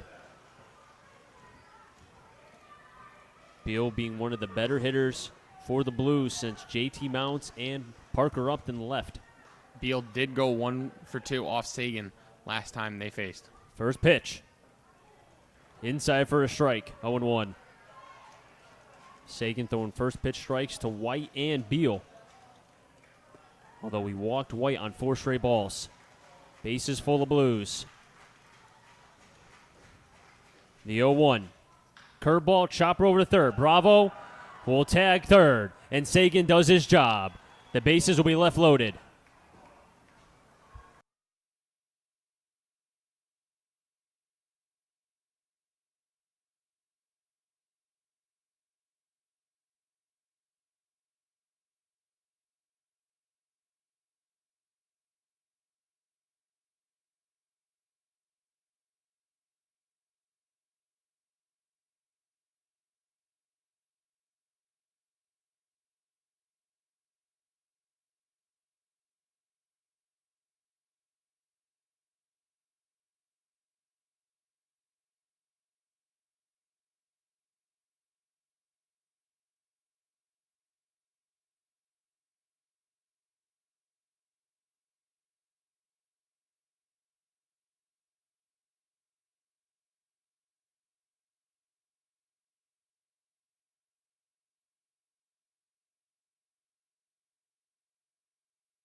Pitching change for the Blues. Mark Fayel's day is done. 5 innings pitched, 2 runs, both of them earned.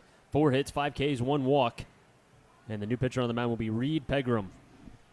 Pegram, just his 3rd appearance here in the FCBL. He was a late addition to this Blues team. On the season, he is 0-1. Both of his games have been started. So first action out of the pen here for Pegram. In 11 1/3 innings, he has 13 Ks, 10 hits allowed. Pegram, 6'3", 190 from William Jewell College. He'll be going to his junior year from Ann Kenny, Iowa. And Pegram, as you heard Matt say, did start against the Suns on July 23rd in the Brockton Rocks at Brockton back on July 29th. And Pegram will have 3, 4, 5. Lawler, Malgeri, and Freeberger.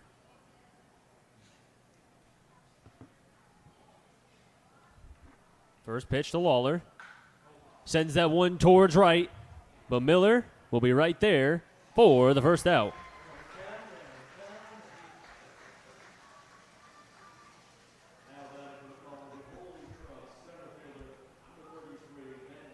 As we heard Brandon Miller tell us last week when we were talking with him, Pegram, and Kyle Maves, Reed Pegram is the master of pace. And that was the first thing that he said to us when we approached all 3 of them right after one of the games. First pitch foul back from Malgeri. 0-1. Malgeri 1 for 2, a single up the middle, and then flew out to Brandon Miller, who we just spoke of back in the 4th. A 1 for 2 day. Pegram going from the windup, the 0-1. Chopper over to second. Roth, nice backhand play on to first. Oh my gosh, what a play from Danny Roth. Dun-a-nut, dun-a-nut.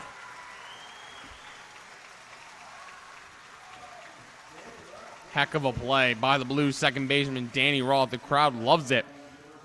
As you know, you can think that the Blues are kind of deflated right now. They're still playing strong on defense. They're pitching well. We said 1 run wasn't going to win this game. They're going to have to score a little bit more against this Navs team. They're still very well in this game. Great play by Roth to keep the bases empty. What a play by Roth, ranging over to the glove side, or rather the arm side, as a curveball is going to hit Dominic Freeberger. But just back on Roth, going to the arm side, having to throw that on the run. And then with the stretch play from Reynolds, you can see why Roth is in there defensively. Has made 2 nice plays. Back in the 5th, was able to range over again, back to the arm side, behind the bag. Nobody was covering second because Diamond was behind him, but was able to tag second before the runner was able to reach. First pitch, fastball, 0-1 to Kretschmar.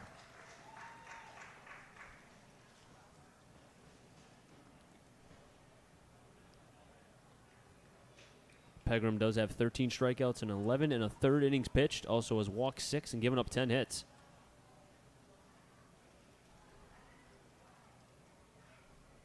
Pegram pausing. The 0-1.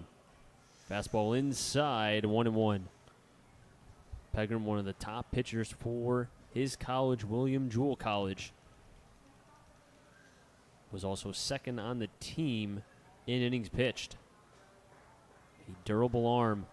And was also, as Matt said, a late pitcher here to the Bristol Blues. Came in after many of the arms that we had. Curveball blocked by Loda. Runners going. Throw to second. Kicks away from Diamond. And Freeberg will be on second base. But with the loss of both Arjun Thakkar, Jack Moore, Dominic Nyman, Will Nowak, needed some arms, and Reed Pegram was one of them. 2-1 count on Kretschmar.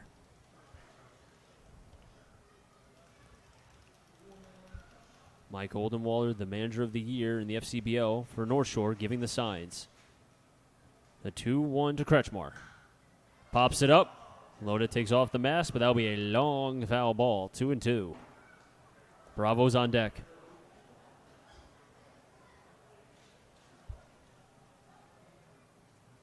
And again, Jagger Duquette warming up in the bullpen. Although he's not really throwing with intent, but that's the second time I've seen him throw. All hands on deck here in the playoffs. A rested bullpen nonetheless for the Blues. Their main guys have not thrown since Saturday. 2-2 to Kretschmar. Up the middle and through for a base hit. Austin White, he's being waved around. Here comes the throw. Cut off by Dylan Reynolds, but there's nobody there. The runner slips and falls, but the run will count. As it'll be 3-1. Freeberger came around to score. Kretschmar was tagged out.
Bottom of the 6th.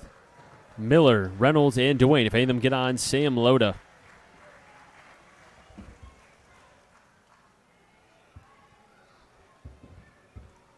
Miller 0 for 2. Ground out to a double play in his first at bat, and then flew out to Malgeri in the 4th. Sagan out for his first clean inning of work.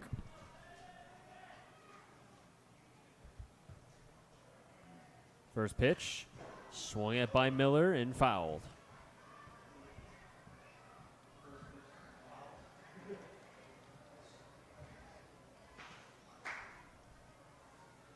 Sagan going to UMass Lowell in just a few weeks. The left-handers had an impressive season for North Shore. Has a 2-0 record and a 2.73 ERA. Over to short. Rodriguez kicks off his glove, and Miller will reach. The E6 for Rodriguez. That's his second error in this game, as all it takes is one to give a team a little life. And now, Brandon Miller, great speed on first base. We always talk about how good his base stealing ability is. Cam Sagan, the left-hander, a little bit harder to steal off of. I've only seen one stolen base, and that was Austin White back in the third. Miller stays, pitches way inside to Reynolds, 1-0.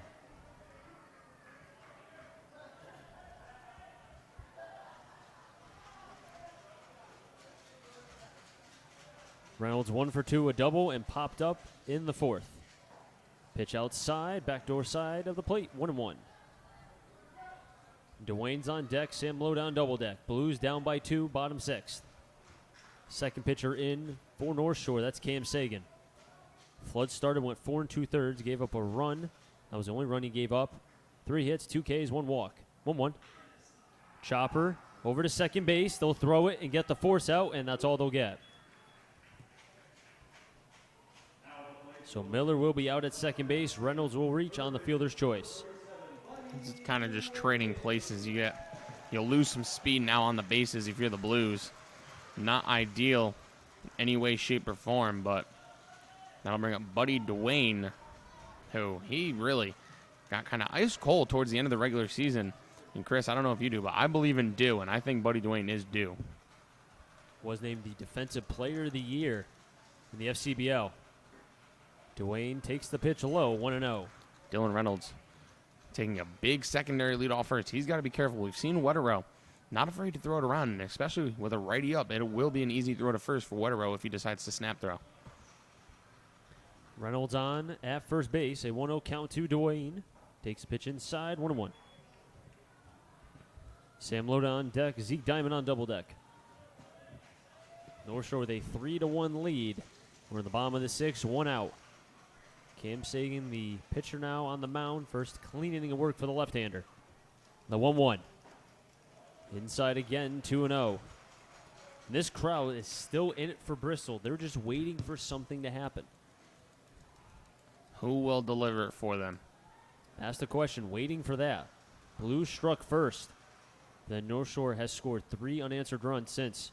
Curveball inside, and it looked to be a pass ball from Wetterow, as Reynolds will reach. And Sagan is kind of tapping on his shoulder saying, that was my bad, my fault.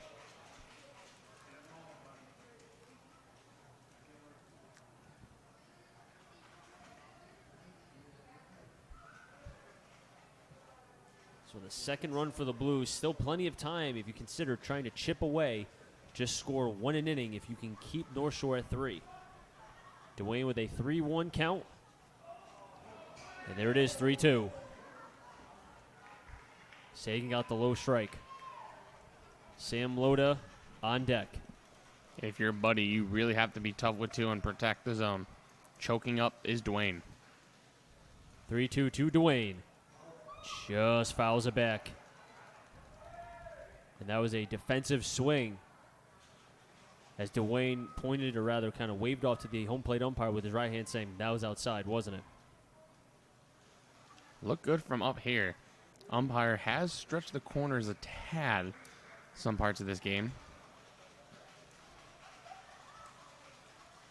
Second time Sagan has had a runner in scoring position. Came in relief of Flood, who had a couple runners on. 3-2. And another foul ball. Looks like Dwayne's on it, just missing it by a tad. Sagan came in to face Austin White. He walked him on 4 pitches. And then got Christian Beal on a 0-1 pitch to ground out to Bravo at third. So he did his job in the 5th, even though walking Austin White.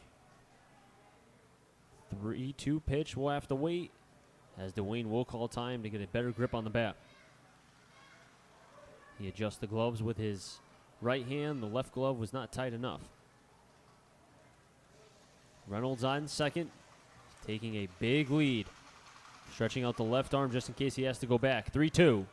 Dwayne pops it up. He's not pleased. It's dying towards right. And the right fielder, Freeberger, makes the catch. Two down. That'll bring up Sam Loda. Reached on an E6 and grounded out back to the pitcher in his 2 at-bats. This will be his first at-bat versus Sagan. As you said, Matt, Sam Loda, could he be due? A very big run at second base in the form of Dylan Reynolds, who doesn't run all that well. So you got to wonder, this ball needs to either be an extra base hit or perfectly placed single. Sam Loda at the plate now. Takes a pitch high. Outer half of the plate, 1-0. The Blues have left 5 runners on base through 5 2/3 innings played. The 1-0. Swing and a miss from Loda, 1-1. Zeke Diamond on deck. Blues running out of outs.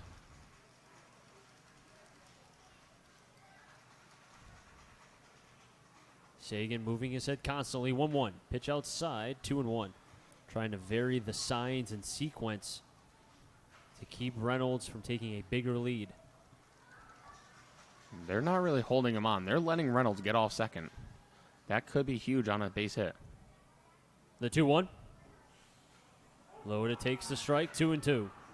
Home crowd not a fan of that one. Sam Loda didn't really seem bothered by the call. I mean, he's been back there. He should know this zone. And he really can't complain. He needs those calls for his pitchers. Sagan comes to the set looking for his first strikeout. 2-2. Loda fouls it back towards the right side. 2 balls, 2 strikes, 2 outs. North Shore 3-1 lead. Blues have a runner on second in Reynolds. Miller led off the game reaching on an error. Reynolds ground out, was able to reach on though on a fielder's choice. Pop up by Dwayne. 2-2 pitch to Loda. Swing and a miss. Sagan gets the K. His first one tonight. And the Blues strain another runner on base.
Top of the 7th, Bravo, Morin, and Rodriguez made them get on Wetero.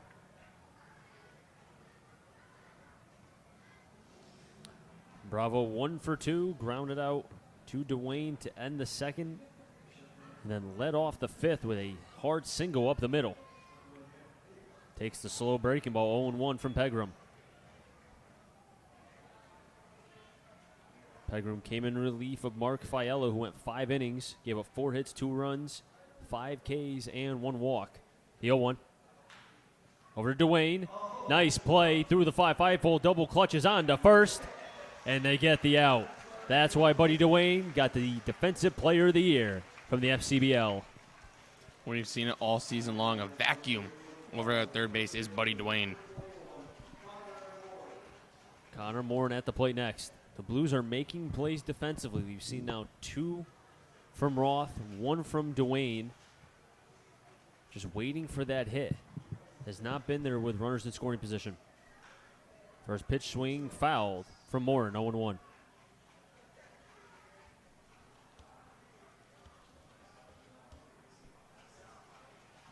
Heading to the 8th inning in Brockton. Worcester still have a 5-1 lead over the Rocks. Morin, 6'3", will be a junior at New England College from North Andover, Massachusetts. A late arrival to North Shore, but arrived nonetheless. Fastball outside, but no harm, 1-1. On deck will be Rodriguez, who has made 2 errors in this game, both errors actually being on him. 1-1. Swing and a miss from Morin, 1-2. And it looks like Hughes is starting to throw in the bullpen for the Blues.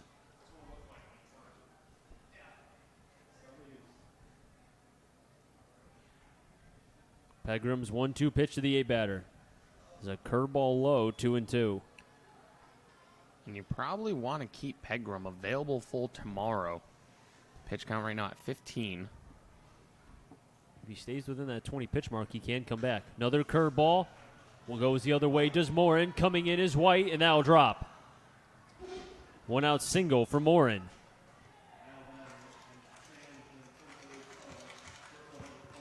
And Rodriguez, who did hit a home run in the 3rd to tie the game at 1, but then struck out swinging in the 5th for Mark Fiella's 5th K.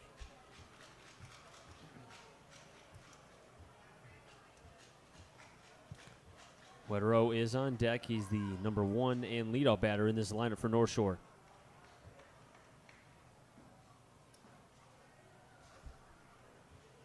Rodriguez sees.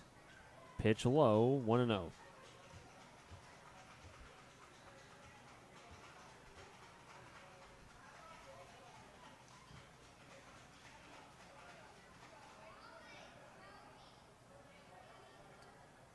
Loda giving the signals to Pegram.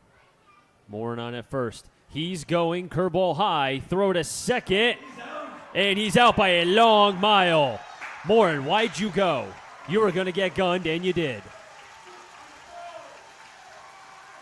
Sam Loda with a cannon behind the plate. Big out there. Pegram's catcher picking him up. Because now he can settle down, relax on getting this last out. Go back from the windup.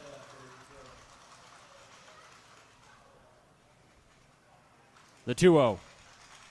Foul back 2-1. That changes the whole complexion of this game now with the runner being caught stealing, basically. Now, instead of it being 1 out with a 9 guy who can hit for power, now it kind of changes your pitch selection, and now maybe gives Pegram new life here after giving up that 1 out single to Morin. Sends him back into the windup. Chris, you know this. You can get a little more power behind your pitches when you have that full windup. Agreed. Pegram relying on that breaking ball. 2-1.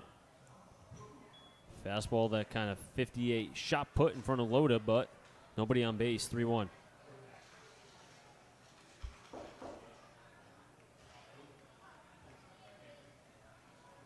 Three-one pitch to Rodriguez. And that'll hit him.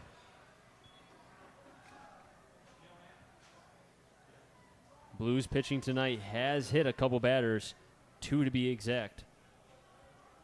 And the Blues first in the FCBL in wild pitches. They're in the top 3 in hit by pitches as well. And as you know, Matt, in the postseason, and for anyone else who's listening, whatever flaws you have, they will be shown a lot more in the postseason just because of the high intensity and how much each game matters. In the playoffs, everything you do is under a microscope. That's a Exactly. The lineup will flip over here for the Navs. Wetero, 0 for 2, ground out to a fielder's choice, but did reach. Runner stays, swing and a miss from Wetero, 0-1. And Matt, I always wondered, you being a former hitter, if a runner was going to fake go and then goes back, does that fool you as a hitter? Because you're kind of seeing that in the corner of your eye? As a righty, maybe. I don't think it so much affects Wetero here batting from the left side. I didn't really take into account it too much because I know if he was given the steal sign, obviously I'm taking. But if he wasn't given the sign and anything happens, it's not on me. That's his fault for doing what he did. Wetero is actually 0 for 3, no 0 for 2. He's 0 for 3. 0-1, runner stays, pitches high again. Pregame tried to get Wetero to chase, but this time he didn't. Alzak is on deck. Tommy Hughes still warming up in the bullpen for the Blues. I would think he will probably come in for the 8th. Pregame has 6 pitches left. 1-1. Dots a fastball to half of the plate, 1-2. The pitcher, or the man of pace, as Brandon Miller likes to call him, he works quickly. He gets the ball. Look, he's right on the rubber. He's ready to go. But Wetero is just taking his time. And the Navs have been doing that all night, even with Fiello still in the game. They were taking their time getting into the box and not letting the Blues pitchers get into a groove. Pregame holds, still holds, still holds. 1-2, runners going, swing and a miss from Wetero. Loda has to complete the process, and he does. Pregame gets his first K. North Shore strands. A runner on base. The Blues have 9 outs left to play with. Can they answer back?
Seven, 8, 9. Diamond, Bass, and Roth. If any of them get on Austin White, the Blues have 9 outs left.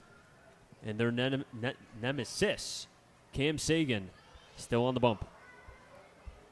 Quick update from Brockton. Worcester adds another 6-1, top 8. They're still threatening.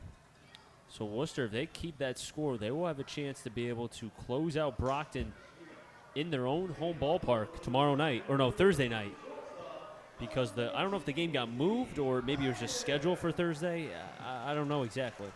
I don't know if it's because the Futures League wanted to guarantee a game Thursday, because if this is only a 2-game set, then obviously we'd be off Thursday. Whoever wins this is off Thursday. So maybe they were guaranteeing a game Thursday that way. Not sure what the thought process was there, but nonetheless, they will have an off day tomorrow in that series. But this series will be back in Lynn tomorrow. And I will be on the Facebook for the North Shore Navigators. You can watch that by typing in the North Shore Navigators and click on their name. First pitch, in for a ball to Zeke Diamond. 1-0. Diamond 1 for 2. Ground out to a double play to end the second. And then hit a 1-out single through the 3-4 hole. 1-0. 2-0. Blues down by 2.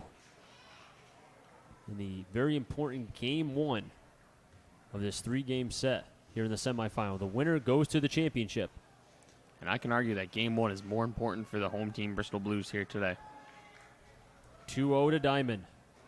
Takes a pitch high, 3-0. And they've had their chances, Matt. I mean, they've left runners on in the second, the third, and the fifth. Had the bases loaded in the fifth. Couldn't do anything. And even left a runner on in the sixth as well.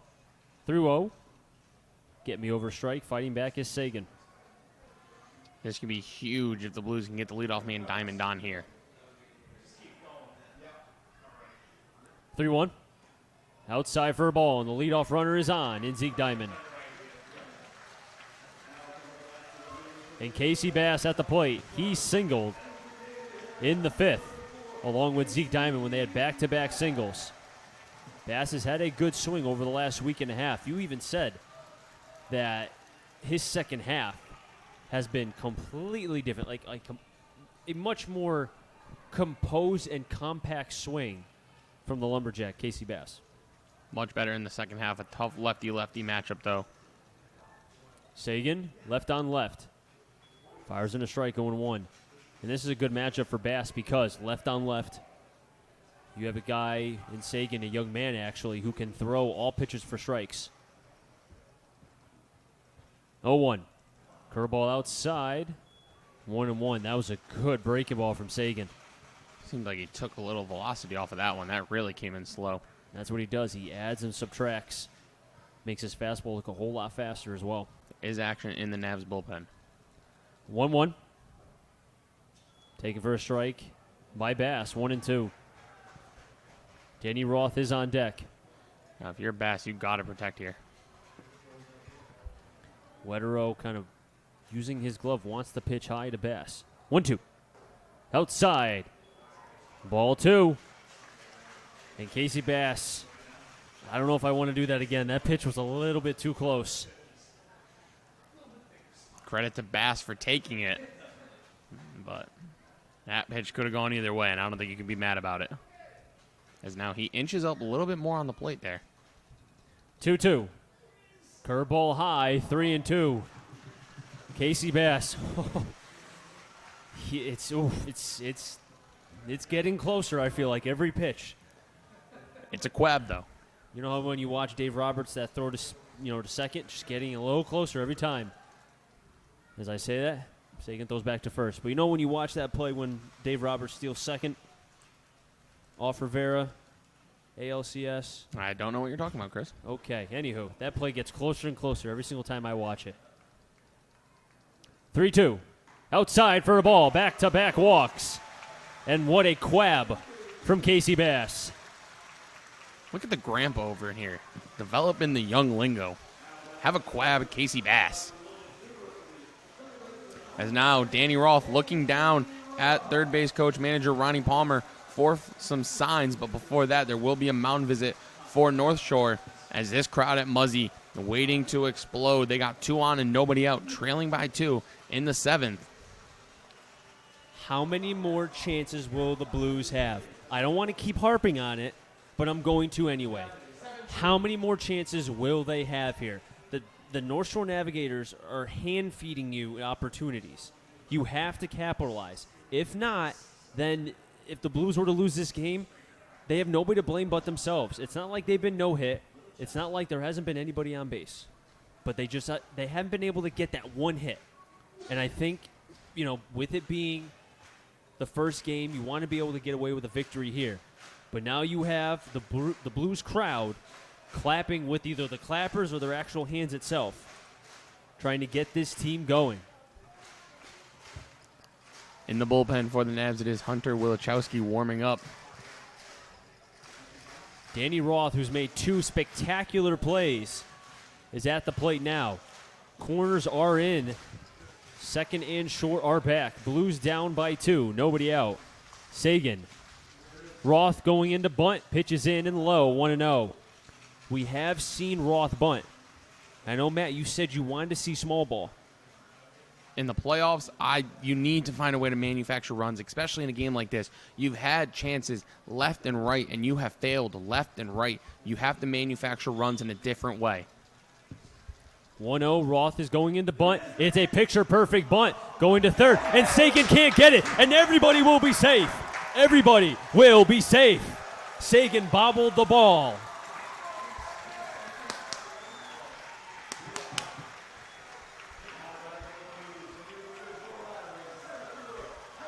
And the crowd at Muzzy is ready to erupt. The URI product, Austin White, getting ready to step into the box. Bases juiced. Nobody out. The Blues, can they do it? Wow. Remember, they brought in Sagan for White's last at-bat. He did walk White. Sagan was in for White. They wanted this lefty-lefty matchup. Austin White has walked twice. He's 0 for 1. First pitch to White. Breaking ball low and out. It's 1-0. So he's walked 2 and made an error himself. Sagan, a young kid, maybe not so composed right now. If I'm Austin White, I'm probably waiting till I see a strike. I know one thing about Sagan. He'll fight. 1-0. Fires in a pitch down the middle, 1-1. And I think Austin White was going to wait until we threw a strike because, as you said, young pitcher going through the emotions of this. This is the chance for the Blues. This will be their best chance in the entirety of the game. 1-1 to White. Outside, 2-0. Christian Beal on deck. Game started off, Diamond walked. Bass walked. Roth bunted and an error made by Sagan. Austin White, a 2-1 count. The URI product leads the FCBO in walks.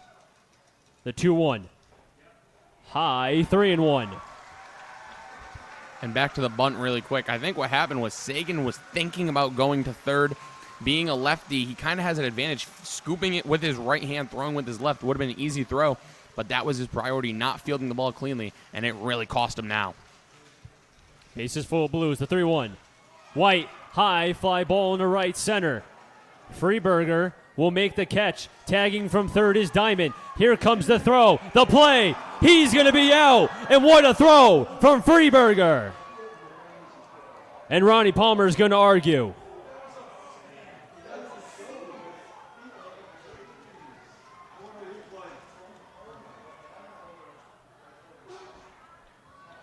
Wow.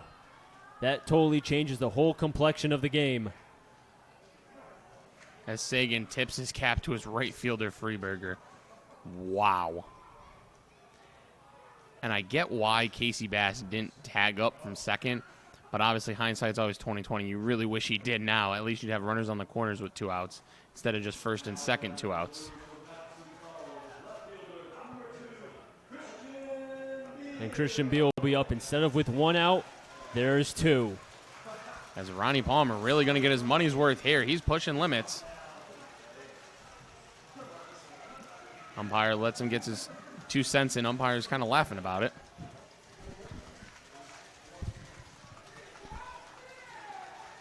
Still a chance for the Blues here, but there's 2 outs. Beal at the plate. That throw by Freeberger right on the money. Diamond slid, but just was not in time. Wedrow applied the tag behind the plate. First pitch to Beal.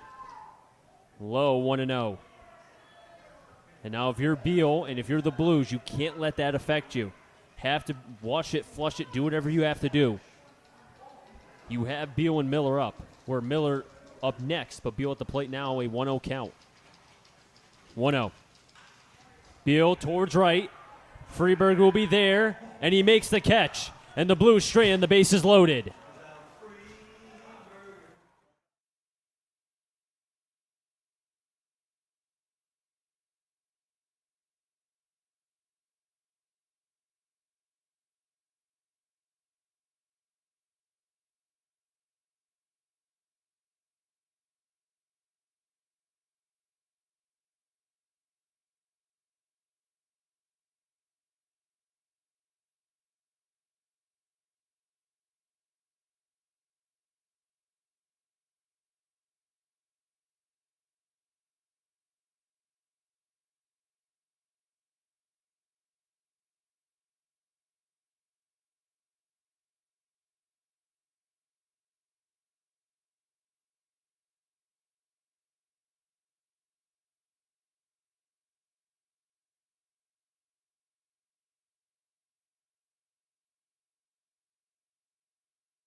New pitcher on the mound will be Tommy Hughes. Reed Pegram's day is done. 2 innings, 1 run, 2 hits, 1 K, no walks. But the Blues had the bases loaded in the bottom of the 7th and could not do anything. A pop fly from White and then a fantastic throw from Freeberger got Diamond out. And then a pop-up from Beal again to Freeberger ended the threat. And the Blues continuing to leave runners on base.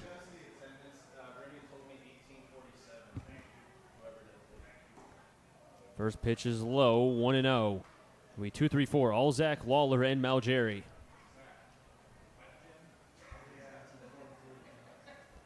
The 1-0.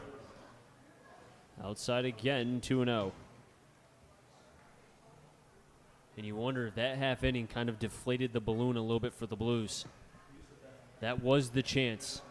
And not being able to get any runs out of that, and especially the way that second out was recorded, a lot of what ifs can spiral around. And now for the 3rd time in this game, in the bottom of the 8th, Miller will lead off an inning. 2-0. Swing and a miss from Alzak, 2-1. That's just not what you want. You do not want your best hitter leading off innings. You want him up in the big spots with runners on base. Alzak 0 for 3. Takes a curveball, 2-2. Hughes in 23 games this year, 36 innings, 43 Ks. Loda shaking off, wants the pitch from Hughes, the 2-2. Curveball inside. Alzak had to jump back, 3-2. Sean Lawler is on deck, the MVP of the FCBO. Hughes takes a breath. Payoff pitch. And Alzak just gets a piece.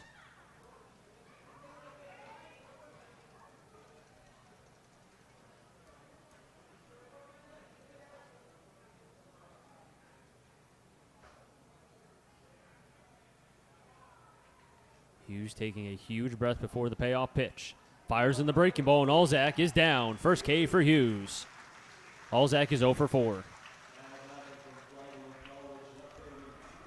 And Sean Lawler, who'll be at the plate, 0 for 2 with a walk and came around to score on the sac fly from Freeberger, who made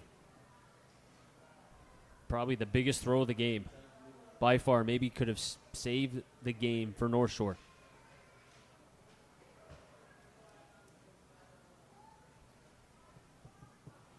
Lawler batting from the left side. Takes a fastball outside, 1-0.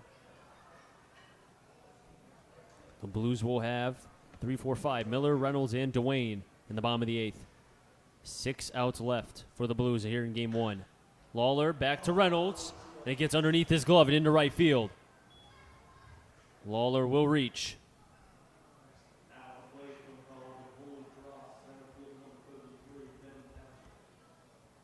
And that hit will be the 7th one for North Shore. That ball was smoked underneath the glove of Dylan Reynolds and into right field. Ben Malgeri at the plate, 1 for 2. Flew out to Miller in the 4th. A defensive play from Roth in the 6th kept the score at the time 3-1. Curveball outside, 1-0. As Chris, I've been told by Eric Roberts from Worcester that the game tomorrow will not be played because there's a Legion game being played at Worcester. 1-0. High fly ball center. Austin White going back, still back at the track, and he ranges out to make the catch for the second out. Austin White taking that first jump, going back, and track that ball all the way back to the wall.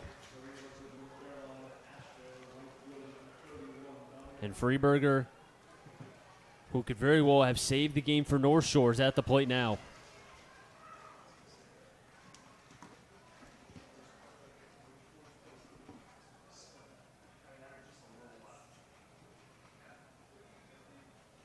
Hughes looking for a clean inning here in the 8th, keeping North Shore scoreless. Lawler's on at first still, 2 down. Freeberger takes the curveball outside, 1-0. Fiello started, went 5 innings, gave up 2 runs, 4 hits, 5 Ks, 1 walk. Pegram with them went 2 innings, 1 run. That was earned, 2 hits, 1 walk. Or rather, no walks, 1 K, 2 hits. Hughes now into the game. Has 2 outs and a K. Fires in a strike, 1-1. Hughes, a former Goodwin Tech High School pitcher, was 5'2" his freshman year, but then grew to over 6 foot. Was a catcher as well. But now a pitcher for Southern. And he's a good one. Throws the hammer 1-2. That's his bread and butter. If he's getting that curveball over for a strike, that plays up to his fastball. 8 strikes, 6 balls for Tommy Hughes. And a big moment here in the game. Trying to give the Blues some life here as they're down by 2. 1-2. Off the knob of the bat. Dwayne bobbles it, and that'll be an error on Dwayne. Dwayne moving too quickly, as Dwayne's pointing out and saying, that was my bad. Advancing to second will be Lawler. Freeberger will reach on the error by Dwayne. The Blues have had chances left and right, have not capitalized, and now they're giving the Navs extra outs. A recipe for disaster here at Muzzy Field for the Bristol Blues. But looking at the glass half full, though, the Blues do have 6 outs left. They have had a couple comebacks before. First pitch, fastball outside, 1-0. Remember, they scored 4 runs in the bottom of the 8th against this North Shore team back in July. So it can be done, and that was in the bottom of the 8th. We'll be heading there after the last out was recorded here.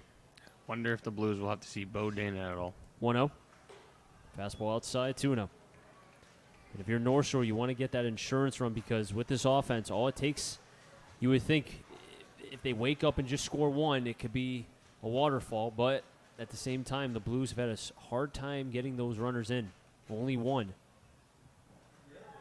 There's the curveball, 2-1. And that 1 run for the Blues came in the bottom of the 2nd. North Shore has scored in the 3rd, the 4th, and the 6th. Kretschmar with a 2-1 count. He's 0 for 3, but does have an RBI. 2-1. 2-2. Logan Bravo is on deck for North Shore, as Kretschmar was asking where that pitch was.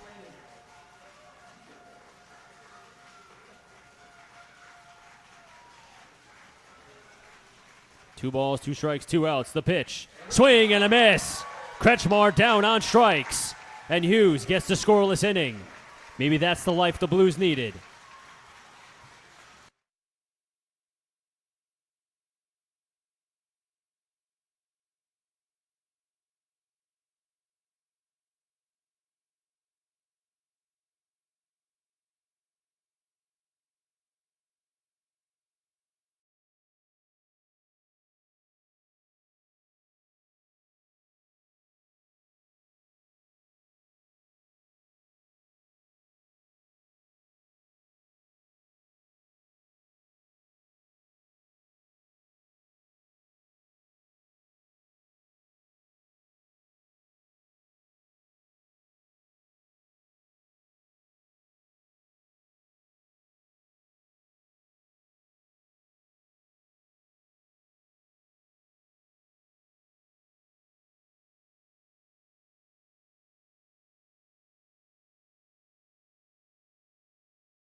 New pitcher on the mound for North Shore, as Tommy Hughes did his work as he came in relief in the top of the 8th, got 2 Ks and kept North Shore scoreless. But as I said, the Navigators have a new pitcher. Sagan's day is done, went 2 1/3. No hits, 1 K, 3 walks. Did not give up any runs, though, with the help from his defense. New pitcher for the Navs, Jake Gigliotti, had 11 appearances in the regular season. One was a start. He went 2-3 with a 5.46 ERA and 26 1/3 innings pitched, 30 Ks to 14 walks. He will be a freshman at Northeastern University from Auburn, Massachusetts, 6'1", 185 pounds. Last appearance was on August 1st. He went 2 innings, giving up 3 runs on 3 hits, 2 walks, and 2 Ks in that outing. Miller, Reynolds, and Dwayne. If any of them get on, Loda. 3-7-3 for North Shore. 1-3-1 for the Blues. In Brockton, the Rocks down to their final 2 outs. They're down 5. Worcester looking to take a 1-0 lead in that semifinal series. Brockton laying a big egg in Game 1 as they were the number 1 seed. The 1 seed only scoring 1. How many hits do they have? Brockton has recorded just 2 hits. Gigliotti's first pitch fouled off from Miller, 0-1. Brockton has 1 run on 2 hits, while Worcester has 6 runs on 12 hits.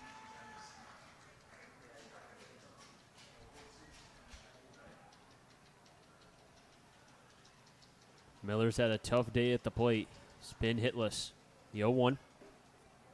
Good eye from Miller, 1-1.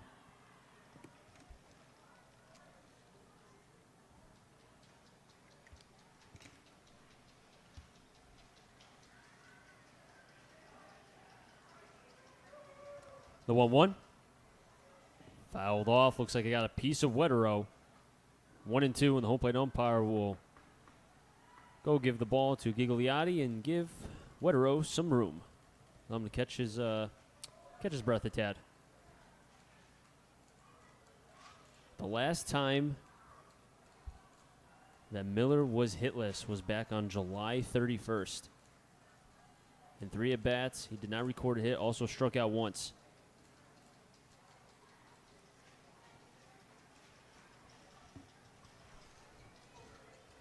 Brendan Miller will be a junior at St. John's, and he's from Pennsylvania. The 1-2 from Gigliotti. Fastball high, 2-2.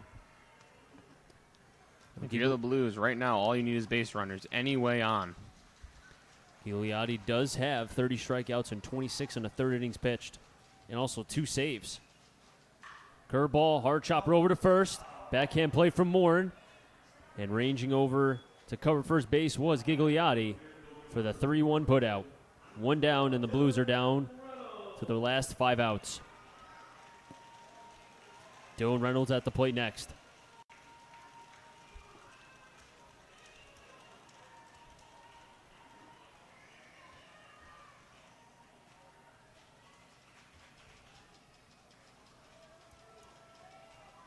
Gigliotti fires. Reynolds grounds it over to second. Fielding is Alzak. 2 down. 1 pitch, 1 out. Buddy Dwayne with 2 outs. As Dwayne is going without the batting gloves.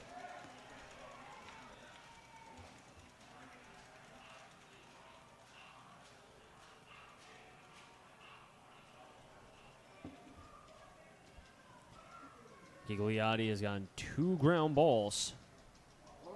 As Dwayne fires the bat up the left field line. You see something new every day. He may need those batting gloves now. Ain't going no batting gloves. Interesting call by Buddy Dwayne. I was surprised. I mean, he wasn't wearing them. Either that or at least got some pine tar, something. I mean, the bat went farther than the ball, I'll tell you that much. Not recipe for success. Definitely not. But thankfully, it's only 1-0 count. Still got 2 more chances. Dwayne, though, 0 for 3. Grounded out and has flown out twice, both to Freeberger. 0-1. Curveball must have been high, 1-1. 3-1's your score. North Shore over the Blues. Bottom of the 8th, 2 outs. Miller and Reynolds both grounded out. 1-1. Fastball high, 2-1. 3-7-3 for the Navs. 1-3-1 for the Bristol Blues here in Game 1. This FCBL semifinal series. The 2-1 pitch. Dwayne delivers that one to center field. Malgeri going back at the track, still back. And he'll make the catch for the 3rd and final out. A 1-2-3 inning for Jake Gigliotti. And we head to the top of the 9th.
7, 8, 9, Bravo, Morin, and Rodriguez.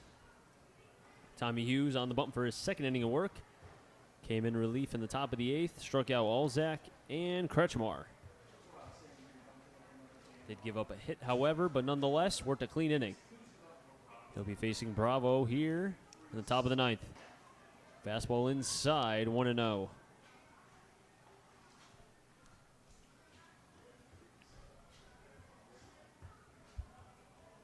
And Bo Dana could be trying to see who's warming up in the pen. Curveball outside. And that is Bo Dana. He's warming up. Curveball 1-1. If the Blues are going to mount a comeback, it's going to be tough. 1-1.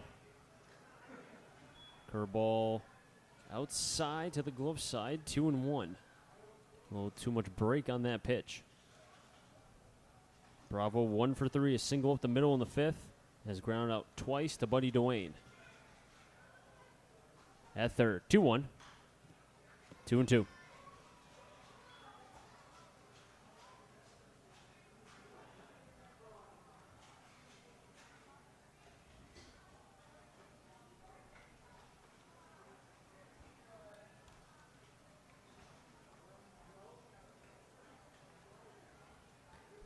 Two. Curveball just a bit high, 3-2.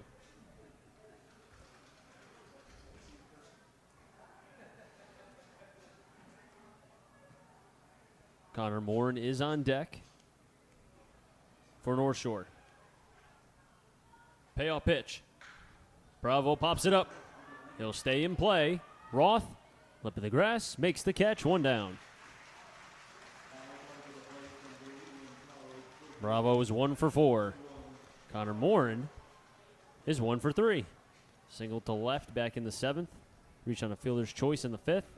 And struck out looking in the 3rd.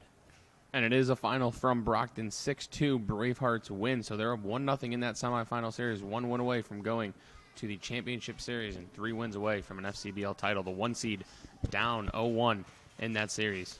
And I wonder if Babineau is going to throw for the Bravehearts, if he's healthy. Because I know he left his last start with arm fatigue. If he's good, that's a tough pitcher to beat if, win or go home if you're Brockton.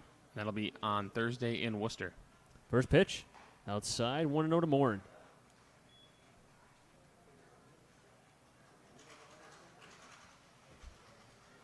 Rodriguez is on deck for North Shore. Hughes getting the sign from Loda, the 1-0. High, 2-0. Hughes in his second inning of work, a local kid from Newington, Connecticut. The 2-0. In for a strike, 2-1. Matt Polick, Jack O'Donnell, Connor on the field camera. I'm Chris Saunders. I'd like to thank you for spending a part of your Tuesday here on the Bristol Blues YouTube channel. 2-1. Spinner that went to the outer half of the plate, 3-1.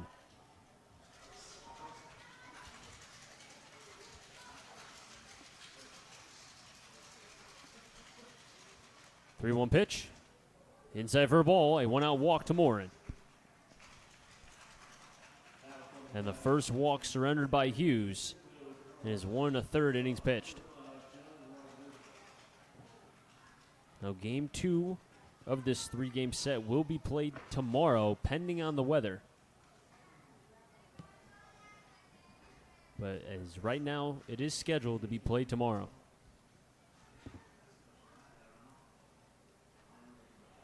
Hughes now going to the stretch again. He was in the stretch in the 8th after giving up a single to Lawler in the 8th. Rodriguez takes a strike, 0-1. He can't believe it.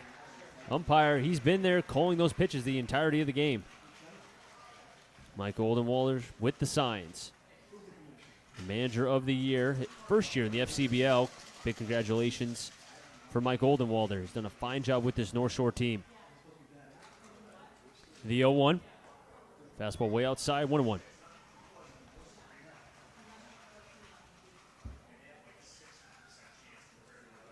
Connor Morin at first. Rodriguez with a 1-1 count. Kyle Wetterow is on deck. And Rodriguez will call time as Bo Dana continues to get loose. the closer for North Shore. The reliever of the year in the FCBL in 2019.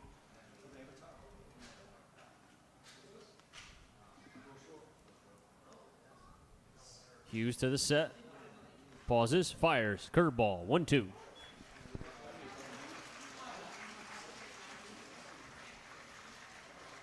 Hughes with 18 strikes, 16 balls.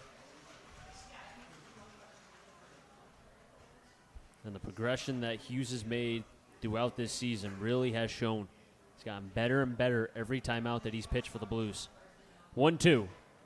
Curveball that kicks away from Loda and goes in the foul territory up the third baseline. And on that wild pitch that will allow the runner to advance to second in Morin.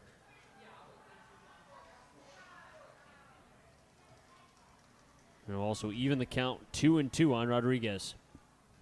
There was a stretch from July 14th to July 26th where 8 2/3 innings of ball pitched by Tommy Hughes was no runs. So he definitely has gotten better as the season's gone on. Really improved here this summer at Muzzy. Expect big things from him at Southern come springtime. And they'll have a good team, a very good team. Hughes with a runner on second, 2-2. Curveball inside for a ball. And the umpire has called that pitch from time to time, but that time he didn't. 3-7-3 for North Shore. 1-3-1 for the Blues. Hughes looking for his third K. The 3-2. Ball 4. Second walk by Hughes. Both pitches close, but not close enough to the strike zone. As Colin Wetterow, who has struck out twice, he's 0 for 4, will be at the plate. Nobody warming up in the bullpen for the Blues. This is Hughes' game. There's a ground ball away from getting out of it and sending it to the bottom of the ninth. But easier said than done, for sure. Top of the lineup now, flipping over. Wetterow coming up. Fastball to Wetterow. Backdoor side of the plate, 0-1. The Blues will have 6, 7, and 8. Loda, Diamond, and Bass. And then if any of them get on, Roth. As the Blues right now down by 2, but North Shore looking for more runs. The 0-1. 0-2.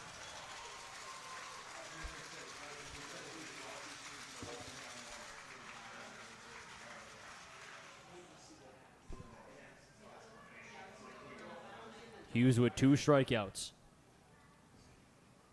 The Connecticut local trying to help the Blues. 0-2 curveball.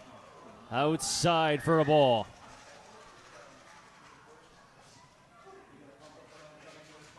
And the old plate umpire not doing Hughes any favors. 3 close pitches. 2 of them on Rodriguez. 1 here on Wetterow. The 1-2. Fastball low. 2-2. And now if you're Hughes, you feel like you're being squeezed. Are you trying to make too perfect of a pitch now?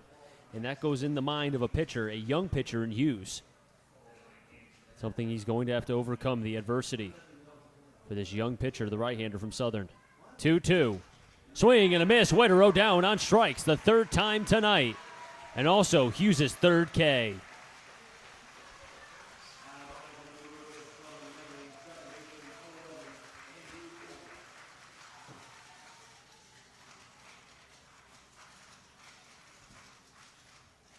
Andrew Alzak at the plate with 2 outs.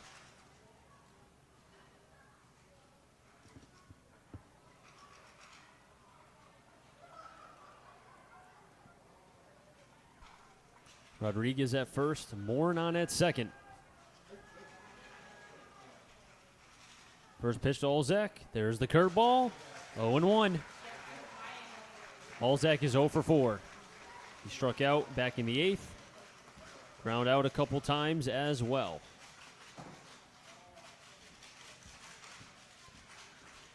The 0-1. Kicks away from low now to the right side. And the runners will advance 1 base. Morin to 3rd. Rodriguez to 2nd.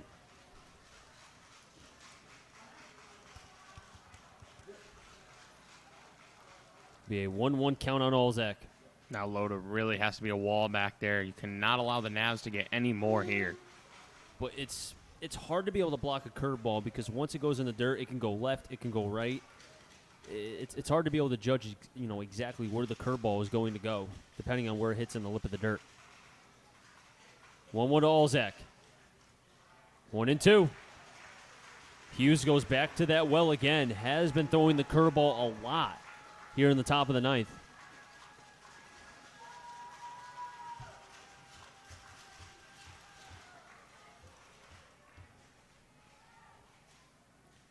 Runners will be going on contact. 1-2. Over to short. Diamond, Fields on to first. And then Nav straying 2 runners on base. Hughes does his job. Works 2 clean innings. And gets 3 Ks as well. The Blues down to their last 3 outs.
Bottom of the ninth. Do the Blues have magic left here in Game 1?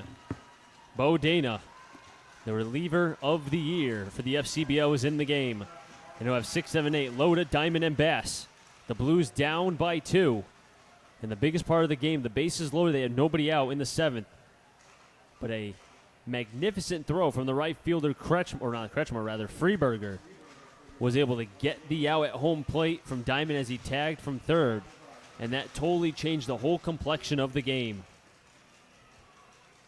Yeah, it almost feels like that was the ending right then and there. But the Bristol Blues fans think otherwise. They're loud here at Muzzy. They're ready for a rally. Can the Blues string something together? It will not be easy. Bo Dana named the reliever of the year in the FCBL this season, rightfully so. Pitched to a 1.39 ERA in 18 games, had 13 saves, 19 1/3 innings, 31 Ks, just 6 walks. Was an all-star. Did pitch yesterday in the 1-game playoff. Did get the save in 2 innings, struck out 2, walked 1. Loda has yet to record a hit yet. Swing and a miss, 0-1. Bo Dana can bring the gas. That's the one thing you're going to get. Straight cheese. Dana can get it up there. As in the dugout for the Blues is Kyle Maves getting ready to swing a bat. The 0-1. Loda checks his swing, but it goes foul, 0-2. And Dana really kind of gets everything he has into that frame. 6'2", 200, is going to Dickinson College, or rather goes to. He'll be a sophomore in the fall. Has a long lever in the back, but kind of dart throws it right to home plate. The 0-2. Low 1-2. Now, Yep. doesn't really finish in a fielding position. So if a ball is hit away from him in that Bermuda Triangle, it will be hard for him to be able to get after the ball. As the Blues crowd trying to give some life into this team with a 1-2. Inside 2-2. Now, Bo did throw last night. Went 2 innings, did get the save. Had 2 strikeouts and a walk, but threw 20-plus pitches in that outing. And he is not eligible to go tomorrow because he threw yesterday and today. Cannot throw 3 days in a row in the FCBL. The 2-2. Outside 3-2. Good job by Loda here. Didn't give up on himself. Battles all the way back. Works the count full now. Dana sporting a untucked back of the shirt. Home plate umpire granting Loda time to readjust the gloves. Wetero behind the plate working with Dana. 3-2 pitch to Loda. Dana comes to the set. Takes a breath. Lifts the leg. Fires. Swing and a miss. Loda sword swings. He's down on strikes. And the Blues are down to their last 2 outs. As that is a real damper in the Blues' hopes there. I mean, you're still a bloop and a blast away from tying this one. It looks like Maves will pinch hit for Roth if they get there. Diamond and Bass still to hit here against Dana, as you've got to find a way to get the tying run to the plate, because both Casey Bass and, assuming Maves pinch hits, have the power to get it out of here. First pitch to Diamond. Arm side fastball, inner half of the plate, 0-1.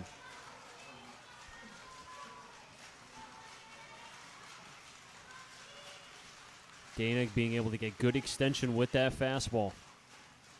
The 0-1. Off-speed pitch low, 1-1, look like the slider. Casey Bass is on deck. And if it gets as far to Danny Roth's spot, it will be Kyle Maves.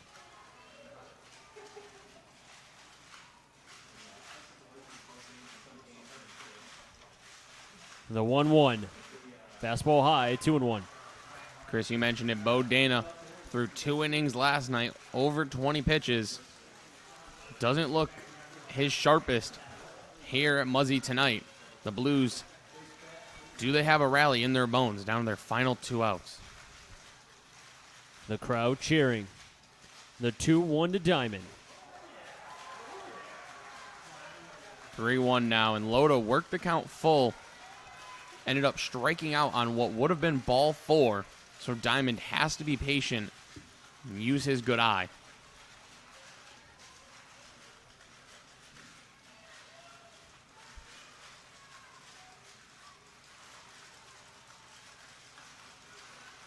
Diamond waiting for the pitch from Dana. 3-1. Ball 4. And the 1-out walk. Diamond will be on at first. And the Lumberjack is up to the plate. As Wetero will go out to talk to Bo Dana. Casey Bass been a better hitter as of late. Diamond letting Bass know some tips here. Facing the reliever of the year, Bo Dana. And Casey Bass pointing out to somebody in the Blues dugout. I don't know what they said, but he pointed right at him. A lot of pointing going on. Manager Ronnie Palmer pointed at Diamond. Umpires pointing at each other. Casey Bass is pointing at somebody in the Blues dugout. Guys, weren't you ever taught it's rude to point? Kyle Maves is on deck. First pitch, Bass sees. It's high, 1-0. Close pitch there, but Bo Dana hasn't really been around the strike zone all that much. You have not earned that strike, Mr. Dana. Do you like the matchup here? For Bass, if he's patient and doesn't chase, yes. Dana to the set. Diamond on at first. VA walk.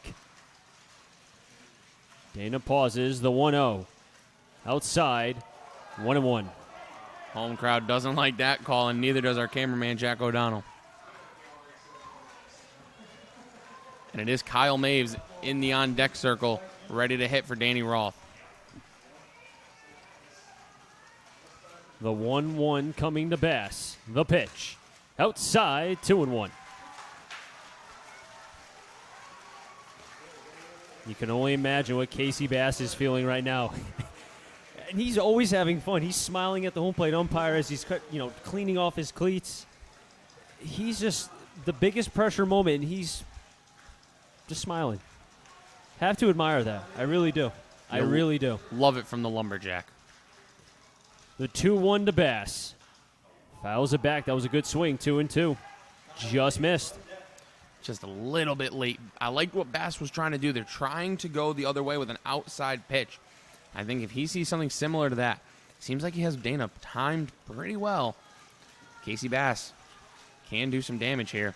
He is the tying run at the plate. Maves on deck for Danny Roth. Dana to the set. Struck out loaded, looking for another K here. 2-2.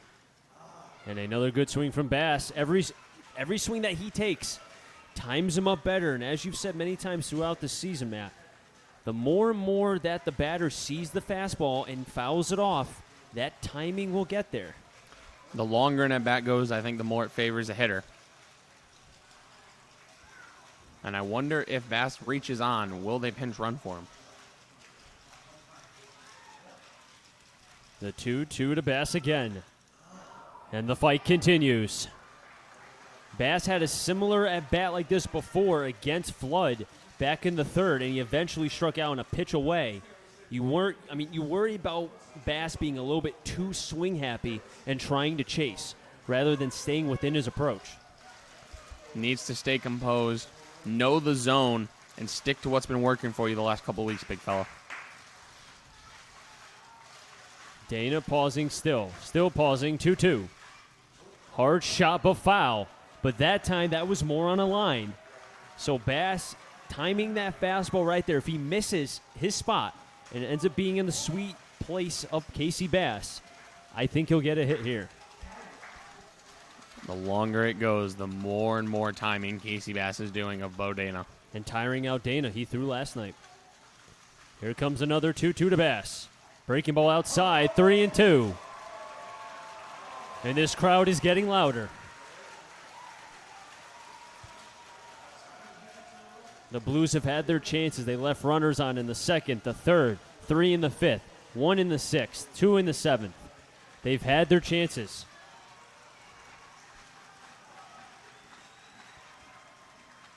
The payoff pitch to Bass. Pops it up, going back is Bravo near the fence, and it'll be out of play.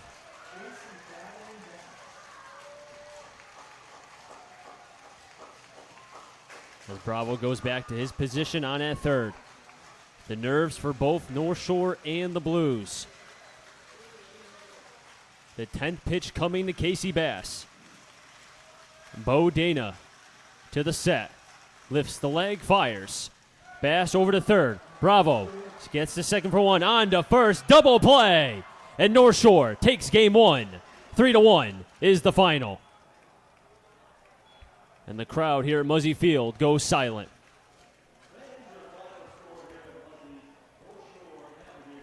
What an at-bat from Casey Bass. Obviously, the worst possible outcome of that at-bat happens. The ground ball double play. And if you're a Bristol Blues fan, you have experienced some very high moments in this game and some big lows in this one as Casey walks off the field in disappointment. As you know, he wanted to deliver. He had such a good at-bat. Hit the ball hard right at Bravo. The Navs take game one, and the Bristol Blues will have to go to North Shore, beat them on their turf, and hopefully send it back here to Muzzy on Thursday for game three. A tough loss for the Blues, and one that, you know what, they had their chances. They just didn't come up to capitalize. And if you're the Bristol Blues, looking at a glass half full aspect right now, they're still in this. They still have a chance. They play tomorrow, weather permitting, if not on Thursday. So, but I can tell you right now, if they're going to win tomorrow, you have to hit runners on base. It's as simple as that. They had their opportunities in the seventh. I mean, even in the ninth, they had an opportunity. They left runners on in the third, the fifth, sixth, the seventh. I mean, you can't leave 7 runners on in a playoff game. That's the difference between a win and a 2-run loss like they had tonight. Bristol Blues, they pitched well, but just couldn't come up with the big hit. They're going to have to figure that out in Game 2 and then push Game 3 on Thursday here at Muzzy. But if this was the final game, Chris, it's been a blast. Matt, it's been a lot of fun. This is the last time I see you. I'm sure I'll see you around, but it's been a fun ride with you, man. Hopefully, we'll be able to catch everybody back here on Thursday. Matt, any final thoughts? I mean, the Navs played a heck of a game. They pitched their butts off, coming up big. Positive for Blues fans. They cannot see Bo Dana tomorrow. He will not be eligible to pitch in Lynn tomorrow for Game 3. So the Blues, they have to find a way to hit with runners in scoring position. Did not do that tonight.